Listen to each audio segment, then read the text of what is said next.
This ruling was a sham. It was a witch hunt, a total disgrace. Cole, we're learning more information about Joey Chestnut's banishment from the 4th of July Nathan's famous hot dog eating contest, and it stinks, I tell you. It stinks. Welcome to Wire. I'm Diesel. He's Cole Bryson. You Tolos who have already turned it on, leave it on for the entire show. We appreciate you being here, whether you're listening at 97.7 FM in Greenville, 97.1 FM in Spartanburg, or anywhere your little heart desires on the free Odyssey app. We appreciate you being a part of the show. However, you're a part of the show today, Cole. But what stinks about this decision, and there needs to be a trial, there needs to be a witch hunt to try to figure out what happened. We have learned that this 4th of July, Cole, will be Kobayashi's last time in the Nathan's famous hot dog eating contest. So I don't know if somebody's on his side, if somebody's trying to make sure that Kobayashi wins one for the Gipper on his last chance. But I'm telling you, Cole, there's something fishy going on here. They're trying to just hand that golden wiener, or whatever the trophy is. Orange wiener, I believe is what it is. It's carrot, Nathan's right? famous hot dog eating contest. They're just trying to hand it over. They're trying to strip it from our boy Joey Chestnut, and I will not stand for this injustice. I am now curious to know what a vegan hot dog tastes like, because we do know that I'm not. I want to try it. I've had a salad before. I know what it tastes like. A carrot in a bun. Is that what it is? Apparently, that's a famous cookout gag. If you want to get somebody, just put a carrot in the bun, because most people they don't look close enough. That's Somebody's terrible. gonna get it right. Somebody's gonna get the carrot in the bun. Trick. I mean, you should try it. So, after I tweeted this out yesterday that Joey Chestnut was banned, I got some pushback. Like, there were some Tolos, Diesel, who said, look, it's his fault for sponsoring a vegan wiener. He's not sponsoring the vegan wiener. He is advertising the vegan wiener. They are sponsoring him. Gotcha. So he's advertising for them. Yes. And that vegan wiener apparently is now more important than Nathan's Should wiener. we call it a wiener from now on? I like the wiener. A wiener? Wiener. I bet you do. The carrot or the wiener. Is that what it is? Yeah. So, listen, should he I hate it, because I am someone, Diesel, that has really, really loved watching Joey Chestnut on the 4th of July, man. I really have. So, like Johnny Carrots on Twitter said, look, he replied to my tweet and said he chose to go vegan. Now he can take a hike. #RealMeat. Indian Kev said, the idiot wants to represent a fake meat company instead of the title sponsor. Tell me, Cole, what's more American than taking money, a lot of money, by the way, taking money to advertise a product? That is one of the most, it's capitalism at work, my friend. It's ridiculous, man. Yeah. It's ridiculous. So Joey Chestnut has spoken out with a 3-paragraph long social media post. I'm going to read it to you. And then we'll get your live reaction on the show, the Tolos as well. Thank you, JD, for already jumping into the live stream, Facebook, Twitter, YouTube. Jump over there, find the Fan Upstate, and join in. You can chat with us. You can chat with other Tolos, too.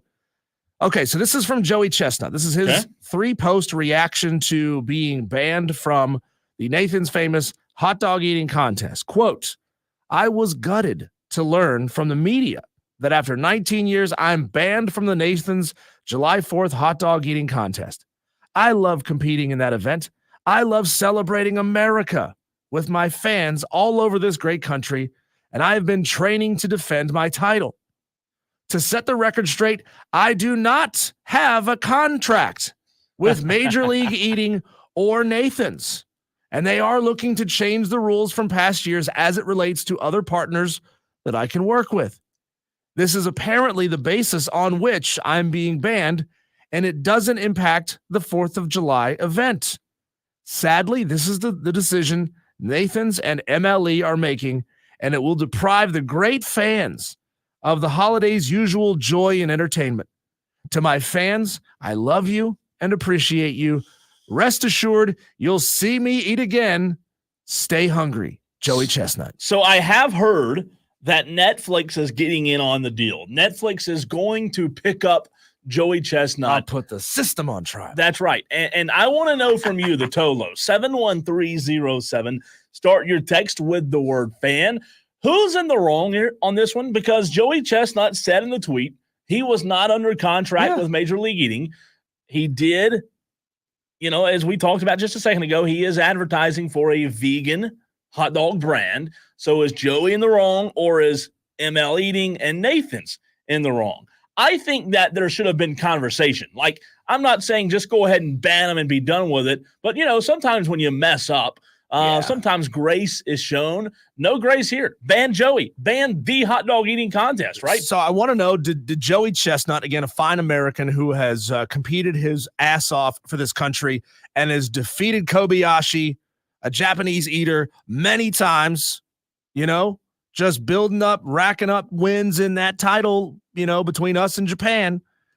But Cole, if he doesn't have a contract with Nathan's or Major League Eating, I don't know how Nathan's and Major League Eating have a damn thing to say about it. Well, I'll tell you this.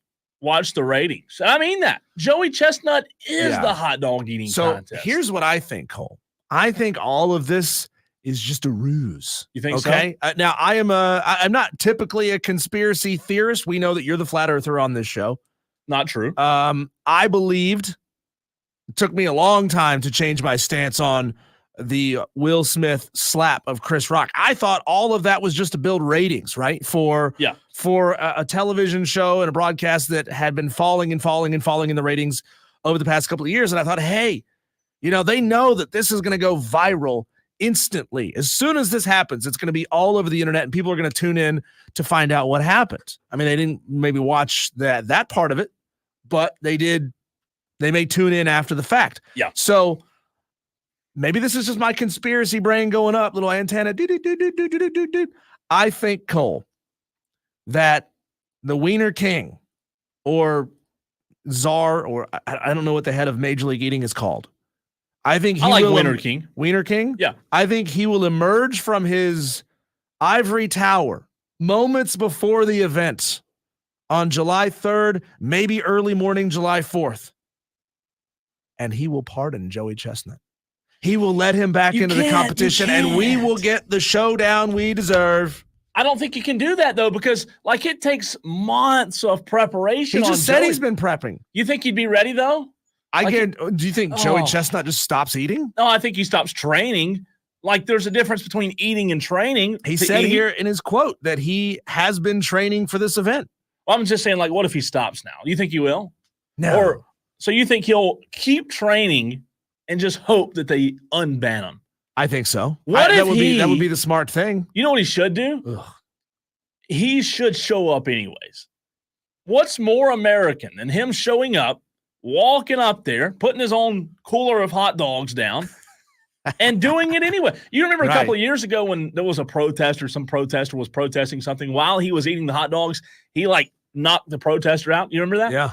So, he's already a true American, right? True legend for this country, but I think he should show up anyway. I think just pull a Cam Smith, show up, drop your nuts, and compete in the event. What are they going to do? Arrest him? That's a great question. Do Scotty Scheffler on him? Really? Yeah. You didn't slow down for the guy in the yellow jacket, Scotty.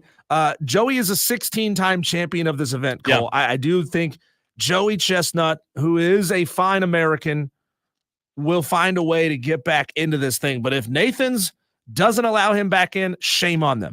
I agree. Shame on them. Screw I will officially be an Oscar Mayer man from now on. Oh, so we should boycott, not buy Nathan's. I think how we should protest, Cole, is that we should all take a Tolo field trip to Coney Island and throw Nathan's hot dogs into the ocean. Oh, that sounds like a good. That'd probably be like the 10th or 11th most disgusting thing in that water, right? So I don't think I might actually clean it up a little bit. Give you the ever been fish there? Something to eat. No, never been to Coney Island. I've been once. New York City, but I didn't go to Coney Island. I went to Coney Island one time, and I was not really impressed. It looks cool on the 4th of July, but if you go, you got to imagine what it was like in the 1920s when people didn't know about anything at that point. To them, a light bulb turning on was exciting. Woo, electric light. Coney Island must have been great back then. How could Joey Chestnut and another network now say, you know what, screw you, MLE, which is Major League Eating. I think we all learned that yesterday for the first time. Screw you, screw New York, screw Coney Island. We're going to partner with Oscar Mayer or whoever, right? Oscar Mayer right now should be looking for a sponsor, a television network, Twitter, X, somebody, and pick a location where, I don't know, Coney Island, maybe the second bet would be LA. Maybe you go to LA and do your own. Forget them, screw them, to heck with them, is what I say. Here's what they should do, Cole, is they should have a robot Kobayashi. It wouldn't be hard. The Japanese are great at building those kind of things. Yeah. And it could have like a little wood chipper type device for a mouth. And they have him going up against Kobayashi's record, the most number he's ever eaten in the Nathan's Famous 4th of July hot dog eating contest. Yeah. And Joey Chestnut needs to go head to head, mouth to mouth, mano y mano. Winner to winner. Against, just going over there. This Kobayashi machine. You could call it his Kobayashi Maru if you want to. And hey, you could even put a little headband around it, put a little red circle right there on the forehead. It's not racist because Kobayashi does it himself. He does it in his competitions. I have, just for the kick of it, I have some records of Joey Chestnut pulled up. Before we get to these records, though, because Dewey did have a good phone call yesterday, we're going to see if Dewey can make a good phone call? It was better than normal phone I think call. You're thinking of 2 days ago, 3 days ago. Was that yesterday? That was rough. Dang, I'm giving him too much credit. You are. Sorry, Dewey. I thought it was yesterday. Dewey, you got to come strong with this one, man. So, Dewey, it's our daily Dewey. If it's good, we'll let you talk. If it's bad, we're going to get you, we're going to X you. Yes, I think Nathan's is correct in getting rid of Joey Chestnut. It's time for someone else to eat hot dogs. He's not the hot dog king no more. Who is? I don't know, but not him. Maybe Shane Beamer. Shane Beamer forever. Thank you, Dewey. Thanks, Dewey. All right, so let's go down the list here. This is just this is amazing when you look at what he's done in his career. You say, well, professional eating diesel, it's not really. I mean, that's not really impressive. Okay, there's no defense, so it's not a sport. Ah, man, I can't go with that. It's a sport, right? All right, guess how many hard-boiled eggs Joey Chestnut ate in 8 minutes? Hard-boiled eggs in 8 minutes. I'm going to say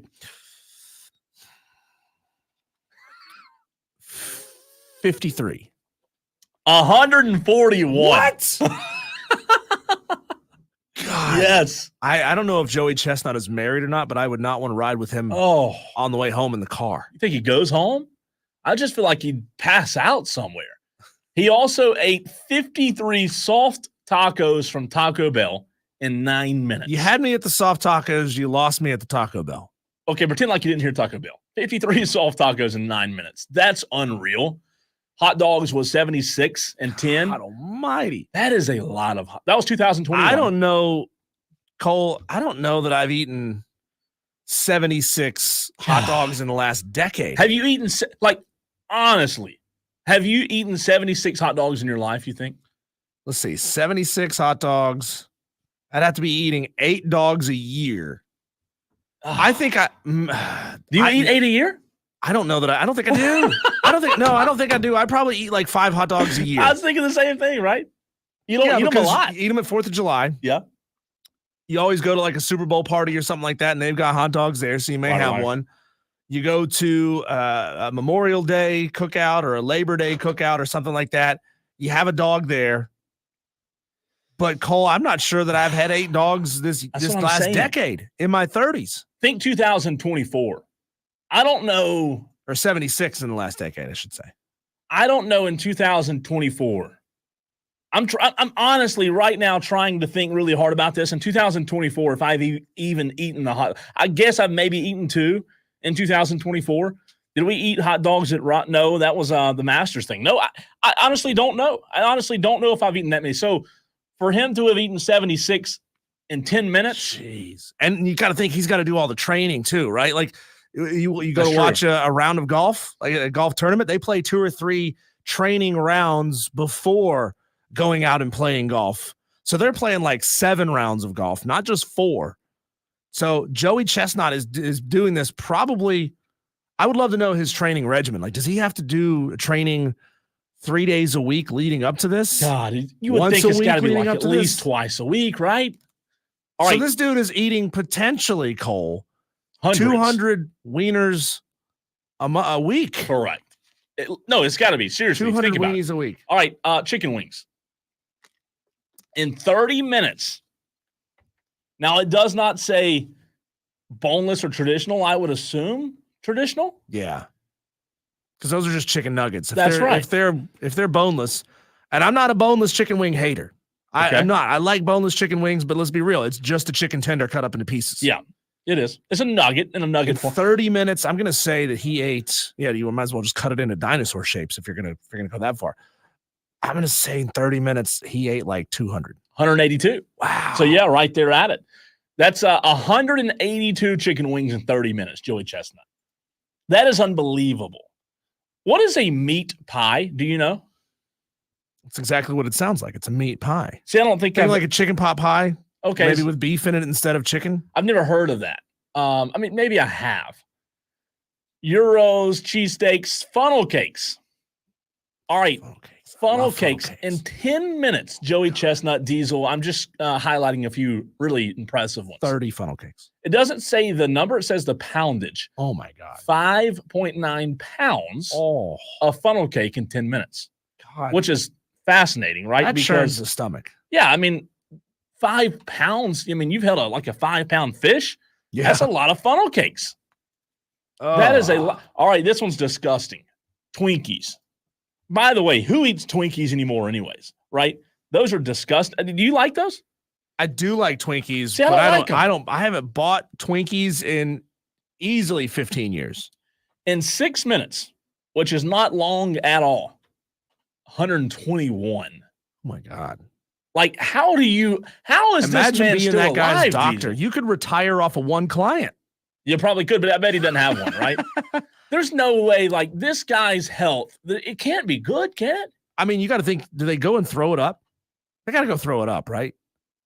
Like, there's no way. There's no way that, like, his heart would have exploded long ago.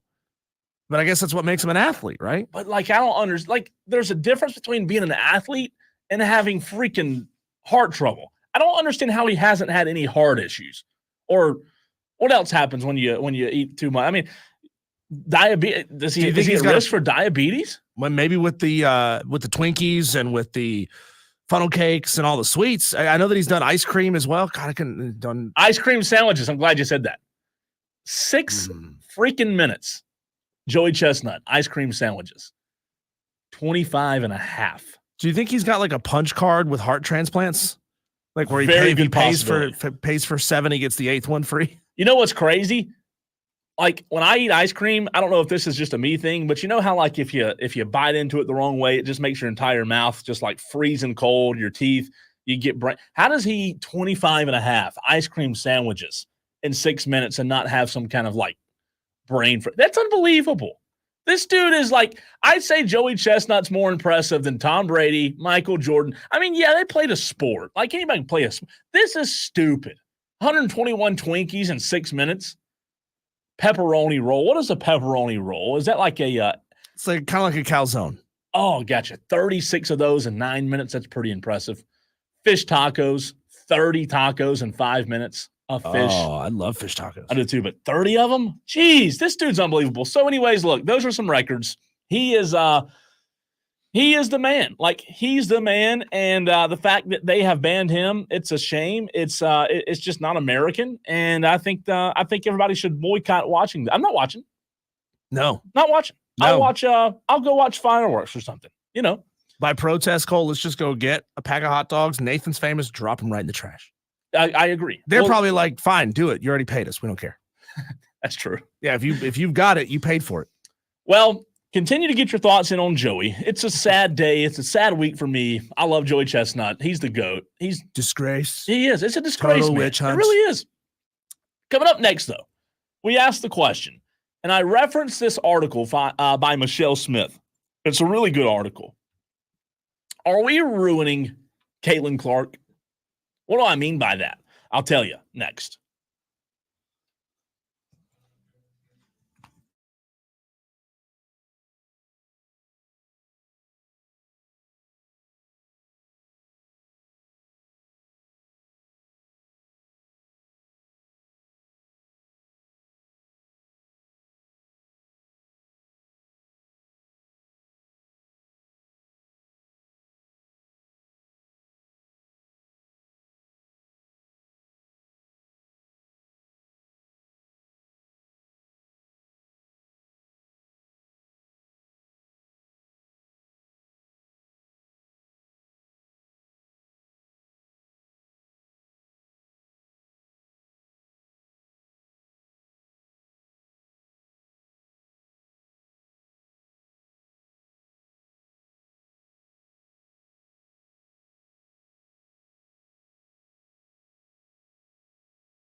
When I saw this article, Diesel, I was thinking to myself, surely there's no way this is true, right? Like, surely people out there really don't believe that we are ruining Caitlin Clark. What does that even mean, ruining Caitlin Clark? Well, I started reading the article and I was like, man, you know what? This is intriguing. Michelle Smith, who wrote this, I thought did a fantastic job. I just don't know that I would use the word ruining when you talk about Caitlin Clark and the way that we're making her out to be. Obviously, being a fantastic star in college, now being in the WNBA. Michelle Smith says of SF Gate, by the way, says we might just be ruining her, and her going to the Olympics, Diesel, is her not going is a good thing according to Michelle Smith. And I want to get your thoughts on this. I want the Tolo's thoughts as well. 71307. Start your text with the word fan. When initially when you hear that, just like I did, Diesel, when you read the headline of the article, which by the way, sometimes it helps to actually click on it and read it, right? I was kind of turned off by that. But initially, when you hear me say that maybe we are ruining Caitlin Clark, your immediate reaction on that sentence? I think we're protecting Caitlin Clark by not putting her in the Olympics because she needs more time. Her body's not ready. What do they mean by ruining Caitlin Clark? I mean, I'm glad you asked. in the interviews that I've heard, the quotes that I've heard from her, she seems to be still the same humble basketball player, humble and hungry basketball player that she's always been. I don't know that we're ruining her. I think it's that we as fans don't know how to operate when here's this media darling who's not automatically being handed all of these accolades and awards and inclusion on lists and teams and this is and that's, and we don't know how to handle that. So I'm glad you asked, what does it mean by ruining her? Excuse me. Michelle Smith of SF Gate says, I do not want to see Caitlin Clark in Paris at the Olympics. I don't want to see her so much eating a baguette during July and August. And it's not because I don't like Caitlin or I'm resentful of her popularity and success or because I'm a hater of the WNBA in general. Michelle goes on to say, Diesel, Clark is a young woman I've personally interviewed in a group setting a handful of times and who I've only had an occasion to write about once or twice. Yet her impact on the sport of women's basketball has been seismic. She has transcended the sport and broken into mainstream culture in a way that is rarely seen for a female athlete. It's exciting and it's groundbreaking. But, big but, right? She says the circus that has been foisted upon Clark is ruining the moment. With a lack of history, a lack of perspective, and a lack of persuasive lack of chill, we are in danger of ruining Caitlin Clark, says Michelle Smith. She asked the question, why do we do these things to young women? Why do we protect ourselves and our perspectives about gender, race, class, and politics onto them and their experiences as if they are some sort of two-dimensional blank screen rather than the three-dimensional people that they really are? And she points out a few athletes, Diesel, like Naomi Osaka, who withdrew from the French Open in 2021 to take a break on her mental health. She was a tennis player. I don't know if you remember or not, but she was really hot at the time, withdrew from the French Open in 2021 and said, look, I need to take a mental health break. Simone Biles dropped out of the Tokyo Games 3 years ago because they put crushing pressure on her. That was the reason that she dropped out. So Diesel, Clark, who's 22 years old, I think what Michelle is getting at is that we have a chance of ruining her if we continue to put this amount of pressure on there. I hope that answers kind of the definition of what it means when I say ruining Caitlin Clark. I think we certainly risk putting her in a position where she says nothing I do is good enough for the fans. Yeah. I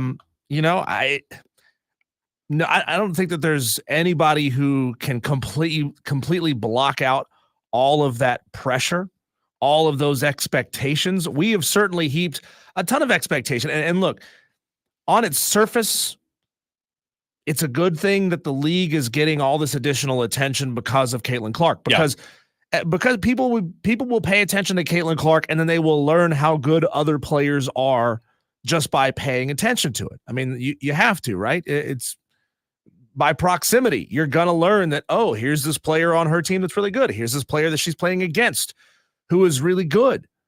I mean, that is if we've got a fan base who's responsible enough in general to go actually watch the games and to consume more than just the internet hype. They will learn about other players as well. So I think it's a rising tide that raises all ships. I do question, you're right, Cole. I mean, could they break Caitlin Clark mentally by heaping all this pressure on her and kind of getting in her own head and making her believe that you are being snubbed. You're being treated unfairly because you're a rookie in this league, because you're not being put on international teams when you've only played 12 games.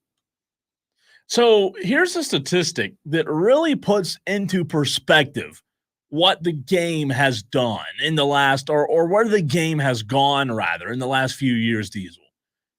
The WNBA issued a press release just a few days ago that said more than half of all WNBA games in May have been sellouts, and the league has sold 94% of all possible seats for those games. Viewership for television games on ABC and ESPN tripled over last season, and merchandise is selling at record levels, Diesel, up 756%. So merchandise sales for the WNBA is up 756%, which is a mighty increase, right? Sure. The Golden State Valkyries, they have more than 12,000 season ticket deposits already. I don't know if you can say this is all Caitlin Clark. Like, I don't think it's fair to say this is 100% because of her, but I do think that, like, when I go back and watch some of her games, maybe she is starting to feel the pressure a little bit, like her facial expressions. She's shooting the ball incredible, but I just wonder, I ask myself, is she starting to feel this pressure? Well, you got to question, is the frustration because she's on a bad team, and that's just part of being a rookie in the NBA, right? If you're elite, you get drafted by the worst teams, and that's just, it happens. We see it in the NFL. We see it in the NBA. We don't see it really a whole lot in Major League Baseball, because when you get drafted, you got to work your way up anyway, right? Yeah. So maybe that's why the perspective a lot of us need to take is she needs time to develop and get through this. These are growing pains. I know that she's got people in her corner who are telling her these things that are reminding her, hey, when you were at Iowa, you had the best of the best around you, right? You had some of the best around you. When you were in high school, you probably had some really good players around you, but now you're in the WNBA and you got drafted number 1 to resurrect this franchise, to save this franchise from the terrible decisions that they've made up to this point. And you are going to be tested, and you are going to be frustrated, and you are going to be knocked around and beat up as a rookie, because that's what happens in every sports league, right? Like, rookies getting beat up is not exclusive to the WNBA. It happens in every sport. You're telling me that Victor Wembanyama didn't take some shots this year because he's Victor Wembanyama? You're telling me that Brandon Miller from Charlotte didn't take some shots this year? You're telling me that the ball boys didn't take some shots because their dad upset a lot of people? Yeah, it happens. It's the way of the world. You are now on the bottom of a new totem pole. You reached the tippy top of the one that you were on at Iowa. And guess what? Now you're at the bottom of a new totem pole. You got to start over, girl. So here's what's fascinating. Caitlin Clark didn't ask anyone to pit her against the league's most established players, right? She didn't ask anyone to create false narratives out of the things that have been said and not said. She didn't ask Diesel to be painted as a savior for the sport, and she certainly doesn't need to be painted as a villain. On the floor, she's been thrilling offensively. Obviously, her turnovers are something that has to get better. She has to stop turning the ball over as much as she is. She's been a draw. She's sold tickets. She's sold jerseys. She's been a lightning rod. Off the floor, she's humble. She says all the right things. But the pressure eventually, like, human beings are not built just to be like this untouchable force, this untouchable object. We're not robots. We're not robots. Pressure gets to everybody. Sure. Do some people handle it a lot better than others? Yeah, but pressure does get to everybody, and that's why it's so tough. And I just hope and pray, Diesel, that this does not turn into eventually Caitlin Clark feels the pressure and it starts to affect what she does off the floor or on the floor. Yeah. I mean, again, rookie frustrations are a thing. They're common for the best players in the league. We've seen it with NBA players, male NBA players. We've seen it with guys in the NFL. We've seen them get frustrated, and it's part of the process, right? It's part of the growing pains. And I trust that Caitlin Clark has the people around her who are saying things like that. They're in her ear saying, shake off all this noise, shake off the disappointing performances. You're playing well. We're seeing the improvement in your game, right? We are training you to get better at this level. All of these things, it's all part of the process. You don't expect rookies in any league to be insanely talented. Maybe the NBA because they don't play any defense, right? So a rookie is younger than the other guys, he's sprier than these other guys, and maybe you can come in and be wildly successful as a rookie in the NBA. But it's rare when it happens in other sports. Yeah, it is rare. So you got to give her time to develop, and she'll be fine. And that's what I hope, right? Like, that's what I hope. I hope that she just, like, she has to have people around her, Diesel, and I think she does. She needs to have people in her corner that are helping her with the pressure because, let's be honest, nobody else has ever had the pressure that Caitlin Clark has in the WNBA. No. So this is kind of unprecedented. LeBron James coming out of high school, he had a ton of pressure on him in the NBA. I would love for a guy like LeBron to help Caitlin Clark understand how to navigate the culture because he had a ton of pressure put on him and he handled it very well. He's not a guy that gets in trouble off the court, and he has a great family and people look up to him. He does a ton for schools across the country. And I think that Caitlin Clark could learn a lot from a guy like him. That would be a great example to follow. Maybe she doesn't have the money that LeBron James had that he could just throw around the way that he did. That's a good point. Early in his career. I mean, what was her salary? Like $75K? Yeah. Her rookie salary. Now, she's making a lot more off the court than she is on the court, right? And so she is going to be just fine financially. So, I mean, hopefully that is an example she could follow. She won't be able to necessarily do things at the same level that LeBron James was able to do. But if she can keep herself grounded and say, hey, guess what? You've made, I'm just making up a number here, $10 million this year, all in total. Yeah. All of your endorsements and your salaries and your investments and all that thing. Give some of it back. Find ways to humble yourself and help out the community around you. Then she has the ability to stay grounded. And these are franchises, man. They got sports psychologists around them. I do hope that she has LeBron James' phone number and they can chat. I mean, LeBron's got nothing to do right now, right? No, just probably movies. I mean, come on. When we come back, Cole, we're going to take a look around the sports world, see what's happening in our daily wires. That's next here on The Fan Upstate.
Each and every day, we bring you a segment called Our Daily Wires. That's the buzz happening in sports right now. Baltimore defeated Atlanta 4-2 last night, and the Braves are now 35-30 on the season. Good news for Braves fans is, as of right now, fingers crossed, Atlanta's up 6-3. You're going to jinx them. In the bottom of the ninth. It doesn't matter. You're going to jinx them. Up 6-3, bottom of the ninth. Baltimore has a runner on first. Jeez. With, it's hard to, Kauscher? Yeah, those letters it's are hard just to read. scrunched together. Yeah. And my eyesight's no good. What's going on? Can somebody please explain to me the Bally Network and Fox Sports before that? Why, if you watch it on standard definition, is it like a third the size of the screen? Like, come on, it's 2024. Get this thing figured out. Makes it What's worse happening? on me, too. It's unbelievable. Cole, Boston went up 3-0 last night in the NBA Finals. They defeated Dallas 106-99. One of the big events of the night was Luka Doncic fouling out with about 4 minutes to go in that game. He definitely fouled the guy. Yeah. He definitely fouled him. Brian Windhorst here has some opinions on what he saw. This is phenomenal, by the way. This audio from Brian Windhorst, like, respect to him on Luka. Yeah, I thought it was perfect that Luka fell onto the ground there in an unacceptable position to put himself in with 4 minutes left with 5 fouls, and then immediately looks at the bench and says, "You better bleeping challenge it," as if it's the bench's fault that he just made a terrible play. I'm standing here in the Mavericks tunnel. Over there is the Celtics tunnel. That's where the winners are. If Luka's ever going to be a winner coming out of this tunnel here, he is going to have to use what's happened in this finals as a learning experience. His defensive performance is unacceptable. He is a hole on the court. The Celtics are attacking him. They are ahead in this series because they have attacked him defensively. He is costing his team because of how he treats the officials. He's a brilliant player. He does so many things well. They are here because of how he did. His performance in this game is unacceptable, and the reason why the Mavericks are not going to win. And that's where the Mavericks are at this point. They're never going to get to this tunnel with the trophy if he doesn't improve those aspects of his game. Bam! If I am Jason Kidd, I am playing that audio in a loop in Luka Doncic's locker. That is phenomenal. Like, I love Brian Ripped him Windhorst. to shreds. He should, though. Get that man a needle and thread because he just got cut. That's fantastic audio. I mean, Brian Windhorst. But is he wrong, dimes. you know? No, he's not wrong. He's not wrong. He's right. He's a defensive liability. Wow. He's, I don't want to hear anything from these people who are like, you can't call that in the finals. Yeah, you can. A foul is a foul, whether it happens in game 1 or whether it happens in game 75. It doesn't matter. A foul is a foul. Tonight at 8 o'clock, Cole, is puck drop for game 3 of the NHL finals. The Panthers versus the Oilers. Do we know if Kate the Flasher is going to be at this game or not? That'd be nice if she was. Give people a lot of reasons to watch. Florida leads the series 2-0. The Oilers need every bit of help they can get in this series. Sure do. Isn't it weird watching teams from the South out of markets that you wouldn't expect be really, really good in the NHL? Yeah, Nashville was there. The Hurricanes were there a couple of years back. The Florida Panthers are there. Just imagine if we had an NHL team in Greenville. Well, I guess it just goes to show that, like, just because they're regionally based doesn't mean the players are from there, right? No, of course not. But what I'm saying, Cole, is you got a lot of franchises in the South that have found something. I don't know what it is. I mean, good draft. The Tampa Bay Lightning were really good. The Predators were really good. The Hurricanes have been really good. I just want that for Greenville, but y'all don't want that, and I understand it. I'm in the minority here. The Lakers have a formal interview this weekend with J.J. Redick. Cole, why do they need to even have an interview with J.J.? If he was the front runner before, and the guy that they wanted turned him down for a lot of money and free chicken wings and free kielbasa's, why even bother having the interview with JJ? Just hire the guy. You know him. It does seem like it's trending toward that, but I guess this is more of like money talks, right? Like, what do we need to pay you? What's it going to take? Because I think it's going to happen. I really do. Now that Dan Hurley's out of the equation, I think J.J. Redick's your next Lakers coach. Game 4 between Boston and Dallas is Friday night. You pulled some audio here of Kyrie Irving. Yeah, he's fired up and ready to shoot his guns. This is a metaphor here, so just be ready. Just go home, get the ammo ready, get the bazooka, get the 50 cal ready, get everything ready, because it's, when we come into game 4, we know that we got to shoot our gun, we got to shoot our shots, and we got to do it with an aggression. Well, that's quite a metaphor there, Kyrie. I appreciate 50 cal. I mean, Kyrie, obviously, he had his issues a couple of years ago with believing that people were taking things he was saying out of context. So it's funny that he has to rub everybody's nose in it and say, now, guys, I'm just kidding here. I'm just kidding. It's a metaphor. I don't actually mean this. Don't throw me in social media jail. Hey, by the way, the tying run for Baltimore is at the plate. Bottom of the ninth. Oh, no. But there are 2 outs. Have I jinxed it? Have I jinxed this situation? TBD. Oof. TBD. Yeah. Iglesias is on the mound. Runners on first and second. 2 outs. The tying run is at the plate. Oof. I do have Come some on, U.S. Open standings. Patrick Cantley, the American, is leading right now in the top 5. You also have names like Aberg and Rory McIlroy in the top 5. Yeah, so still early, but Rory's playing well. Hey, you know he's not else? divorced. He's not divorced. Everything's good. Yeah. Tiger played really well this morning. So some interesting golf going on. Here is some audio of Scotty Scheffler when a reporter asked him about the video that we talked about yesterday of the Escalade coming into the golf course with a what attached? That's right, a security officer. Yeah, well, I mean, it's kind of hard not to laugh at that the guy, who did that. But I didn't see any videos. Xander did tell me about it yesterday. He got a pretty good kick out of it. But yeah, I think that's part of just having good friends. If all they did was make fun of me, it'd be a bit different. It wouldn't be as fun. But they're great guys and they're great friends, and so you got to be able to look in the mirror and laugh. Dude, that's great. That is so good, great man. for golf. I mean, It keeping is. that thing, guys, one of the biggest stories in sports, let Yep. alone golf. To troll that officer, to keep it going, to troll Scotty a little bit with that situation. That's hilarious, man. It is. I know we're kind of turning golf a little bit into Happy Gilmore, but that's fine. Golf needs it, right? But golf, guess what people golf watch? needs stars. Happy Gilmore. Yeah, I love that movie. And they are remaking it, right? Or not remaking it, but they're doing a sequel to it. And that scares me. That really scares me. I hate sequels when they're 10, 20, 25 years after the original. It's not going to stand up to the original, but then again, Adam Sandler has shown that he can make a good movie every now and again. He can. Yeah, Uncut Gems. What was the other basketball movie he did? Was it not Baller, was it? What am I thinking? No, we talked about it the other We night. I did. forgot. The basketball movie where he went to France or whatever and found or Hustle. Yeah, great movie. Baller. Yeah, I think Adam Sandler, when he wants to, he can really make a quality movie. Hustle. We talked about it the other day, man. Like, I hadn't watched it in a while. I think I only watched it one time, but that's an underrated sports movie. If you hadn't seen it, you need to watch it. Dan Hurley said today, Cole, that his decision to reject the LA Lakers offer, which was 6 years, $70 million, was, quote, not a leverage play to get more money out of UConn. He said, I already signed my deal. I'm good. He's like, there's some things about it that I don't love. I would like to have a bigger assistant pool of money. I would like a little bit of this, a little bit of that.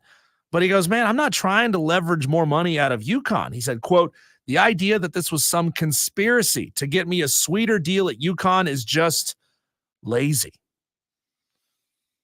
You buy that?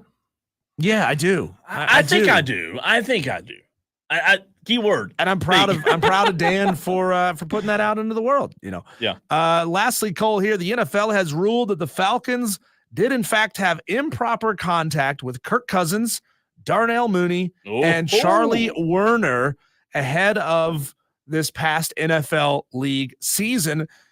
Their penalty is that they will lose a 2025 fifth-round pick and pay a $250,000 fine. That's tough. How will they recover from that?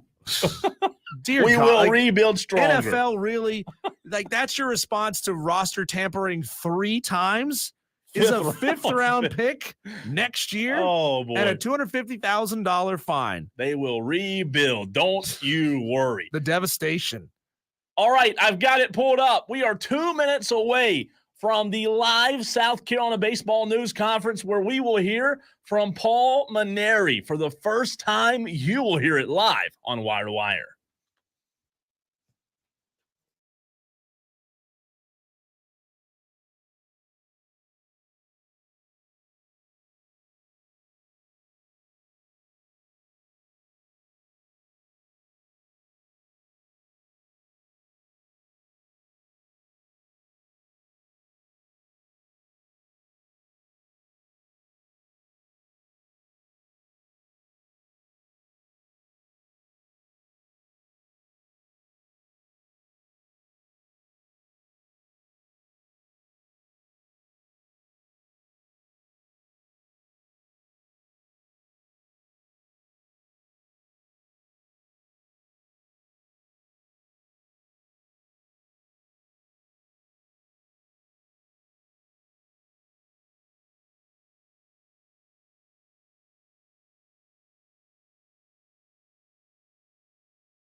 Athletics Director Ray Tanner will be holding a news conference momentarily to introduce the new baseball coach of the South Carolina Gamecocks, Paul Maneri. Gamecock fans, I think, are starting Diesel to warm up to this hire. I really do. I think they're starting to come around, man. Well, you got no choice. Well, that's true. I think they love their baseball program more than they love anybody who may be the head coach of that program. And I don't see anybody coming in and just being that beloved guy immediately. You know? Yeah, and by the way, we're waiting on the presser to start. We will have the live audio, the first words from Paul Maneri. We'll have that live for you right here on the Fan Upstate. But while we stall, while we wait for them to begin the press conference, you're right, they have no choice. They do love baseball. They have very high expectations, as they should. I just do think, to play the other side, Diesel, to play devil's advocate, you know, I really do think sometimes South Carolina fans expect to be better than they should be. Like, World Series or bust every year. Yeah, it's the team's goal, but that's just not realistic. Well, not in the modern SEC, where things have gotten infinitely tougher. I mean, the SEC has always been a difficult conference. I'm not saying it hasn't, but a lot of teams have come up, right? They've gotten better across the board, and part of that is because you've had all the success in football. And guess what? Now it's an exciting place to be to go to Alabama. It's an exciting place to be to go to Tennessee. You know, rising tide raises all ships. You saw it first. Oh, you saw it happening, I think, with baseball first, and then it's happening with basketball right now. The SEC is becoming a premier basketball conference as well, which is a shock because it never was before. No, it wasn't. You know, what's interesting about the hire is, like, South Carolina fans, they do have to give him time. Now, I don't mean like a ton of time, because he is 66, 67, but they're like, we gave him 10 minutes. Why have you not won us a championship yet? That's true. But, Diesel, no one really knew that Lamont Paris would have success as early as he has. And you know what? Yeah. A lot of big question marks around that hire. There were. We live in a world in college athletics that I think that some of us still have to wrap our mind around. It is really, really easy to be successful quicker. Don't hear me say it's easier to be successful. It's easier to be successful quicker with the portal, with NIL. You don't have to build an entire recruiting class. What's Shane Beamer's excuse? Well, he plays in the SEC. That's his excuse. I mean, if you want me to tell you what he's got to move from the bottom to the top. He does. Or from the middle to the top. But my point is, look, it's easy. It's easy. And it's easy to adapt. And you have to have a coaching staff in place to do that. And Steve Fink is at the podium. So let's hear this thing.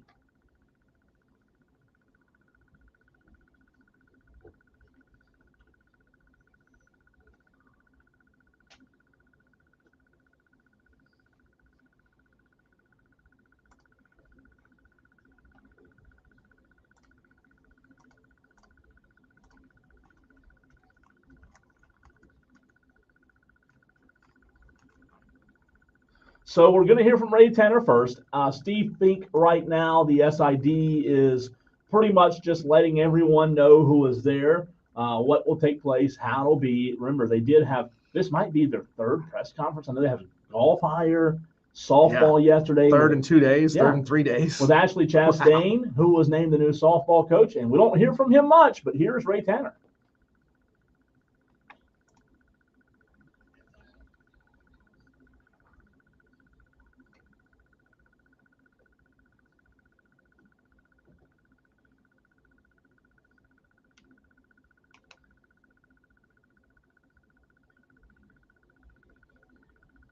Good move. Introducing the wife first. Southern gentleman, right? What a schmoozer. Come on. Quit hitting on his wife.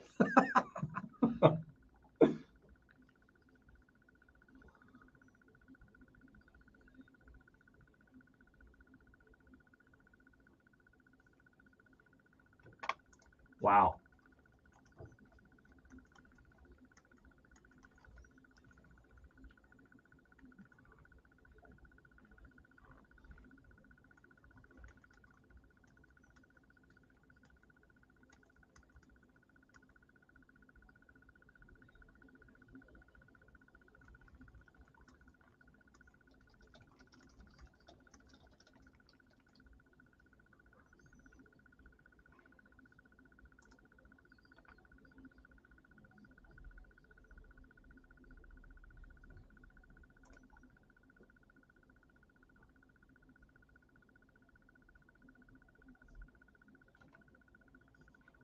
LSU for 15 seasons.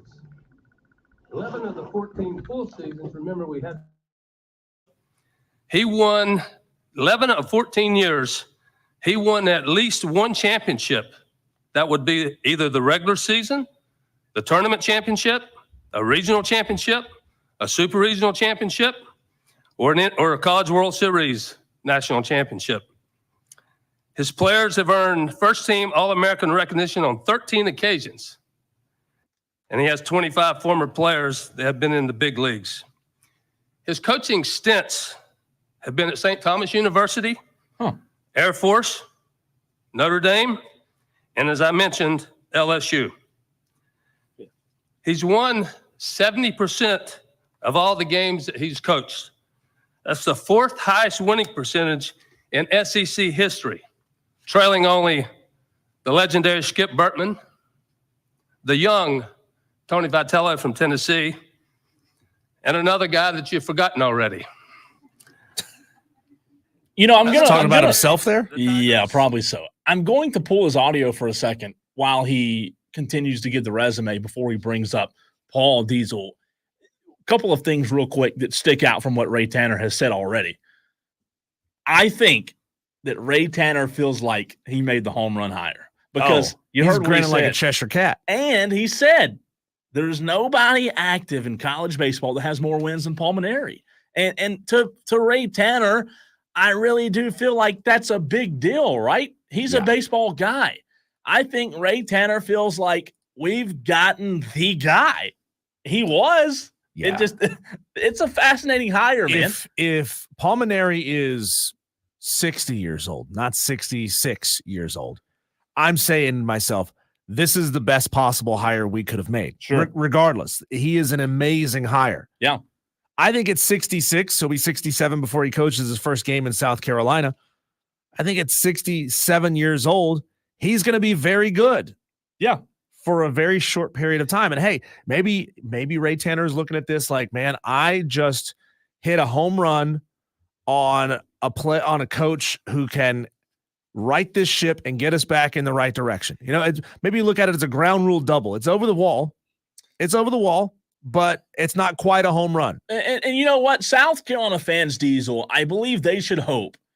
This is an obvious statement, but they should hope that Paul Mainieri's sharp in the mind, that he stays sharp in the mind, that he doesn't have any health issues. Because this guy, if he could give you, let's say, best case, if he could give you 8 years, that'd be phenomenal. That's a stretch. Yeah. But right now he's a year younger than Brian Snitker of the Braves.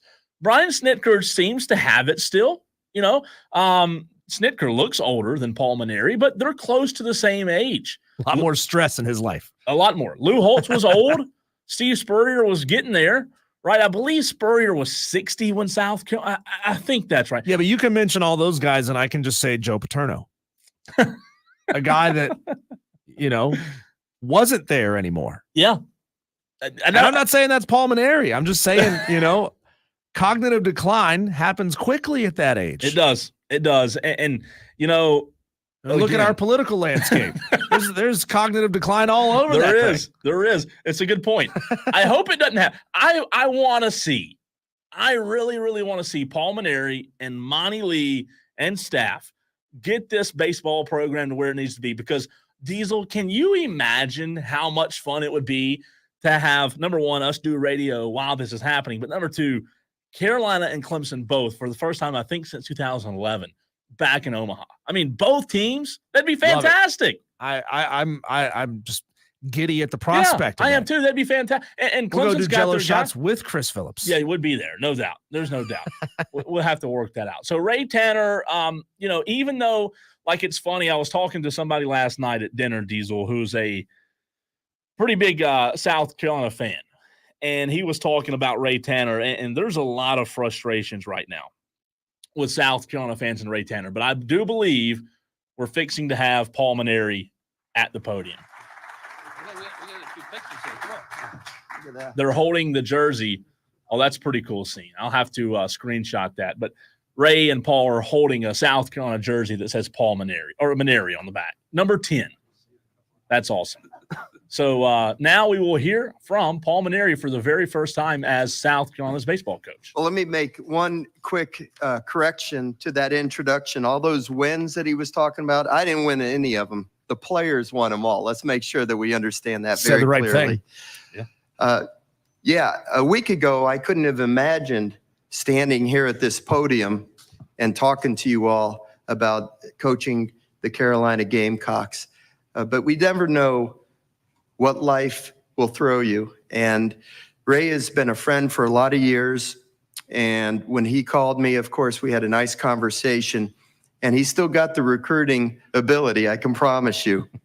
But let me say this, okay? I was born to coach. And I've coached over 2,300 games. I grew up the son of a coach. It's all I ever wanted to do. When I was 14 years old, I went to my father and I said, Pop, I know what I want to do with the rest of my life. I want to be a college baseball coach like you. So he was a great mentor for me, besides a wonderful father, about the profession. And what he explained to me and what I've carried with me in my entire coaching career was that it's not about me. It's not about prestige. It's not about publicity. It's not about making money. It's not about even winning games and the love of the game. It's all about the players.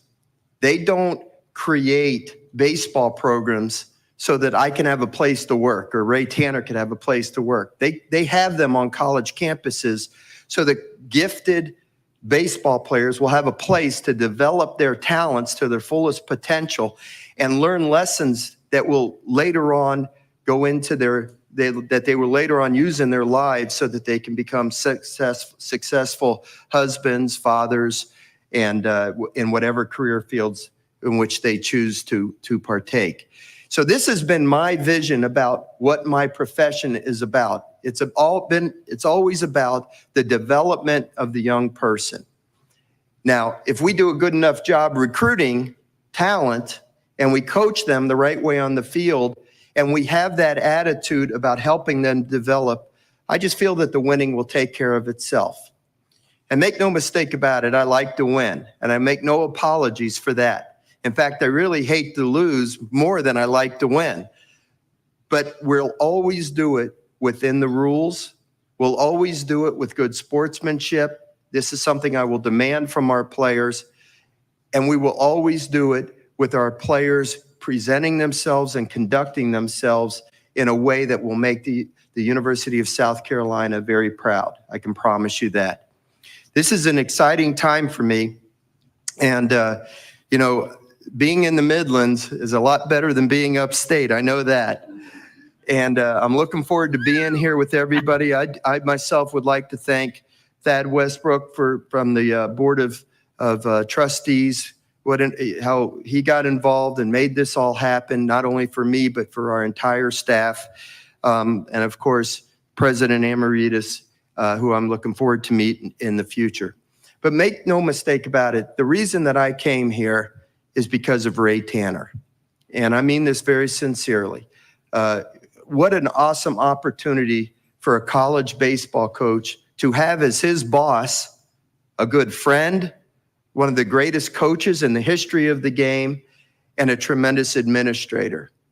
And so the way I look at this opportunity is just like that. It's an opportunity. It's a privilege. It's not anything I will ever take for granted. And I appreciate the confidence that Ray has shown in me to make me the coach here at Carolina. I've had the opportunity prior to this to work at 4 wonderful institutions. I started at a small school in Miami, which was my hometown, St. Thomas University. Nobody really even knew we had a baseball program. So all I did was work with the players and enjoy that part of it, the development of the players. After 6 years there, I had this unbelievable opportunity to become the first civilian baseball coach at the United States Air Force Academy. I'm proud to tell you and stand in front of you that 5 of my former players are general officers in the Air Force. And that's something I'm extremely proud about. My uncle served as a bombardier in World War II. My father served in the Army. And when you're around the cadets at the Air Force Academy and around people that have served in our military, I can't tell you how much that makes you feel privileged to have opportunities to go out onto the baseball field and play a game that we love because of those people. So my time at the Air Force Academy was something that I will always cherish. And then I was perfectly happy there. Our family was growing. We were enjoying ourselves. And 6 years later, out of the clear blue, I got a Cole, call. while he's taking this trip down memory lane, he is. I got to get the reaction from the Tolos. Whoa. Woo! He's saying a mic. lot of the right things, and I would be shocked, Cole, if there's nobody with a tiger paw on their polo shirt right now listening to this audio, getting a laugh out of what he had to say. Quote, being in the Midlands is a lot better than being upstate. I've already put that on our socials. That was Love it. Amazing. It was shocking. But when he said that, you and I looked at each other like, did he just say that? He did. And He did. His opening statement, he's already taken shots at Clemson. I love it because his entire the first part of that, Cole, saying, quote, I didn't win those 1,500 games. The players won them. Saying things like, I was born to be a coach. It's all I've ever wanted to do. Saying things like, it's not about me, prestige, publicity, making money or winning games. It's all about the players. They don't create programs so I can have a place to work. Gosh. I mean, check. He is. He's saying the right things, man. Yeah, he is. Listen, the first, 10 minutes, I've liked what I've heard. And South Carolina fans should also like what they've heard in the first 10 minutes. We do have to hit a break. I'm going to give you just a couple of more minutes. I will try to push it as long as I can, but we're going to give you just a few more moments of what Paul has to say. And what a molder of men he was, and the influence he had on so many people. And he's a hell of a recruiter as well. So when I came down to visit with him, we sat down and talked for an hour. I said, Skip, look, I have a great job. I don't need this job. And we need to decide if this is the right thing for you and if it's the right thing for me.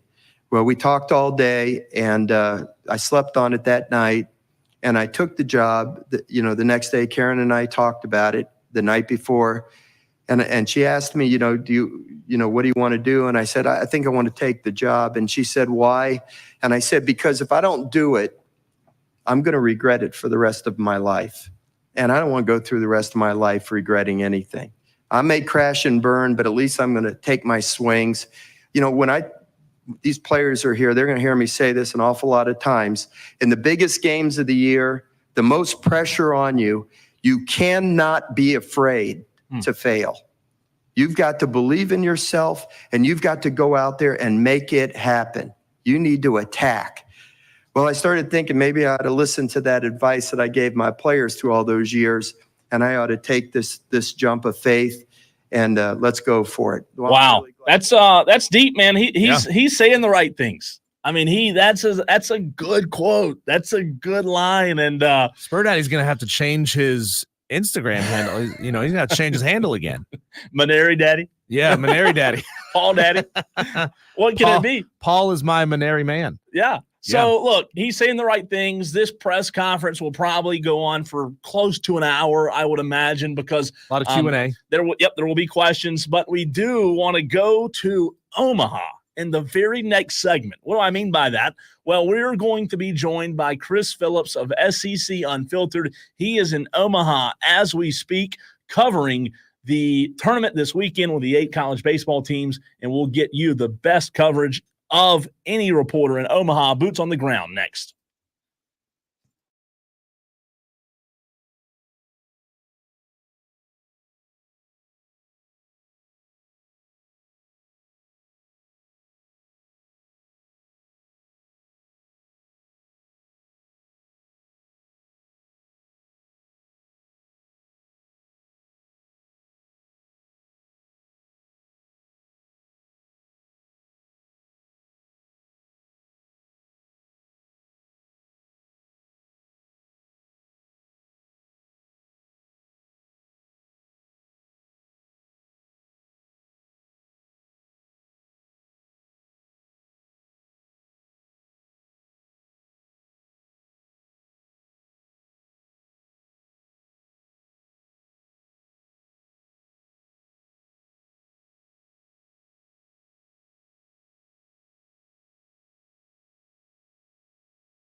He sent me a text message.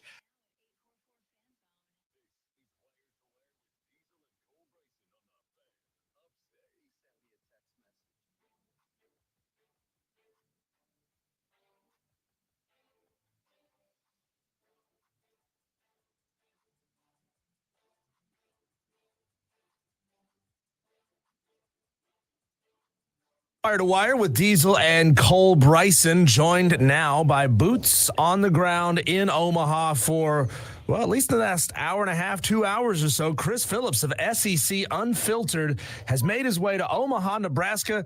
Chris, I just want to know, man, are you a sightseer? Have you carved out time in your schedule to go explore Omaha? I mean, there's botanical gardens, there's museums, and, oh, yeah, a massive baseball tournament going on. What are you going to do over the next couple of days? Diesel, Cole, first things first, appreciate you having me on. And when you say boots on the ground, my boots currently at this very moment are in the dirt at Charles Schwab Field in Omaha. So I'm standing on the field currently talking to you all. I'm so happy I could cry right now, boys. I got to be totally honest. I've really just been wandering around the stadium thus far. It's still pretty early in the day. Definitely going to sightsee around the stadium. They've got Fan Fest going on. They've also got the site of the old Rosenblatt, where it's got a lot of cool history over there. And, I'm sure we'll get out and about, to explore the city. But obviously, guys, the baseball gets going tomorrow, and that's what we're here for, and that's what I'm excited to watch. And, we're going to do a little bit of sightseeing, but definitely, listen, the stadium itself is a sight. Not often, obviously we all love college baseball, but not often do you see a 25,000-seat stadium to take in. So it's awesome, guys. Again, we're here. Teams are practicing. Kentucky currently on the field. We've still got Florida to go. We've still got some others as well. So it's awesome, man. The most hallowed ground in college baseball. I'm just happy to be here. Chris, before we get into this weekend's games, your thoughts on a game you and I were both at now that you've had a little time to sleep on it with what we saw Clemson, Florida for the second year in a row, Clemson losing to an SEC team in a gut-wrenching way. Yeah, what a series, Cole. Again, you and I able to link up out there. But I will say first things first, that Sunday game, probably the most electric college baseball game I've ever seen in person. The only shame of that game was that the umpires had to play such a big role and couldn't get out of their own way. But, listen, man, Florida's on a heater, right? I think Clemson's a really good team. Obviously, they were really good this year. They were hosting in the Super for a reason. I mentioned this on social media. I'm a huge fan of Eric Backich. I thought the way he went to battle for his team was admirable, fought for his players. But, guys, I think Clemson just ran into a buzzsaw. Really, truly. It's one of those things where, teams get to the postseason and they get hot. I know the Clemson faithful, I heard a couple next to me, they weren't too thrilled that Florida got into the tournament. But, we knew they were capable, guys. And I think really what it just highlights is how much Florida underachieved during the regular season. But, Cole, I know you would agree, man. That was one of the best baseball games you'll ever see. We had everything, right? We had a pitcher get checked for sticky stuff. We had Jack Caglione hit a home run over the batter's eye. We had a scuffle down the first base line. We had walk-offs. We had crazy catches, like everything you could think of. So just a great college baseball game and a great series. And, again, Florida's just on a heater right now, so we'll see if they can keep it up in Omaha. Chris, are you legally allowed to say that you really like Eric Backich as an SEC guy? I don't know if you heard the audio, read the interview earlier today. I think it was released. Eric Backich basically said, yeah, I'm going to do it again. I'm going to get that crowd fired up again. I'm not backing down at all from confrontations like that. You got to love a coach like that. And I want to segue that to the news that broke yesterday. Paul Mainieri, now the official head coach at South Carolina. Who would you rather have if it was your program? And kind of go back 2 years. Imagine yourself going back 2 years when Eric Backich was first hired out of Michigan. Good coach at Michigan, not elite by a lot of standards, wasn't winning national championships, wasn't taking his team to Omaha. So who would you rather have leading your program? A younger guy who's a fiery guy, or kind of the old hat, the guy that's been around the block a time or two and probably has forgotten more baseball than a lot of us will ever know? Yeah, Diesel, to your point, by the way, about Eric Backich, thankfully now I can legally say whatever I want. I'm not any under contractual obligations or anything. But no, listen, if you gave any fan, I think in college baseball, true serum, and yes, I'm talking to South Carolina fans, it's the same thing with Tony Vitello, right? If he's on your side, you love him, and if he's not, you hate him. And I think Eric Backich, when you see those actions on the field, it's very easy to pick them apart and make fun and say this and that, but no fan out there wouldn't love if their coach was going to battle for their guys. So let's be honest about that. In regards to Paul Maneri hire, guys, I didn't know there was a hire they could make that would leave me speechless in the immediate. And that's how I felt, honestly, because it's one of those things, guys, like you mentioned, that all of a sudden South Carolina now has the active winningest coach in college baseball. I mean, the resume speaks for itself, guys. Over 1,500 wins, a national championship, 6 College World Series. I mean, again, like you mentioned, Paul Maneri has crapped out more baseball than a lot of us will ever know, obviously. So, it's a great question about which direction would I have gone, guys. I probably would go with the younger guy, personally. I mean, I don't think Maneri's a bad hire. I think some are questioning it. I understand. Listen, I think it's a shot in the arm for a program that needs a shot in the arm. I think it is. I'm not going to call it a desperation move, obviously, but I think it is a move to say, hey, we need to get back to winning now. Like, we're not making this a 3 or 4 year rebuild or, I think South Carolina understands that the program has been struggling. It's been over a decade since they've been to Omaha. Guys, we've talked a lot about this, how important the next hire is because, 2010 and 11 are only getting further and further away. And if you're not careful, we're going to get 3 or 4 more years down the road. South Carolina won't come back to Omaha. And then we're no longer thinking of them as an elite program, right? So you got to get back to that sooner rather than later. I think Maneri's a guy that can do that. I think the staff he assembles around him is really, really important. And I think they got off to a good start with that with Monty Lee, Terry Rooney, 2 of the best in the business, I think. So South Carolina, give them credit. They put their money where their mouth is and, paid him $1.3 million and they made Monty Lee the highest paid assistant. So, I think it's a high quality hire. The baseball IQ is there with Maneri. Get the right assistants in place. And, I think South Carolina could become a big-time player again in the SEC. Chris Phillips of SEC Unfiltered. Chris, in your opinion of the teams in Omaha, which of those 8 do you like the most, and why is it Tennessee? That's a great question. Hey, Cole, it's honestly, we were sitting there taking picks for our bracket. It's so difficult because this field is as deep as it's been in so long. I think 2013 was the last time we had 7 of the top 16 national seeds. And the 8th team this year is the Florida Gators, who's got as much talent as anybody in the field. Before the Braden Montgomery injury, guys, I would have said Texas A&M. They probably would have been my pick to win it all. I like Tennessee a lot. We'll see if the whole curse of the number 1 seed thing plays out. I don't think Tennessee's really going to let that affect them. So I do like Tennessee a lot. Guys, from the ACC, I like North Carolina. I think North Carolina is as complete as any.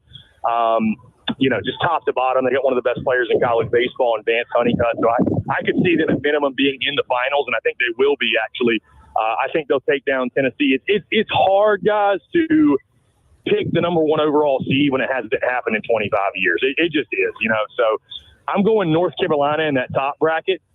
In that bottom bracket, I tell you, listen, the Florida Gators, y'all let them in the club.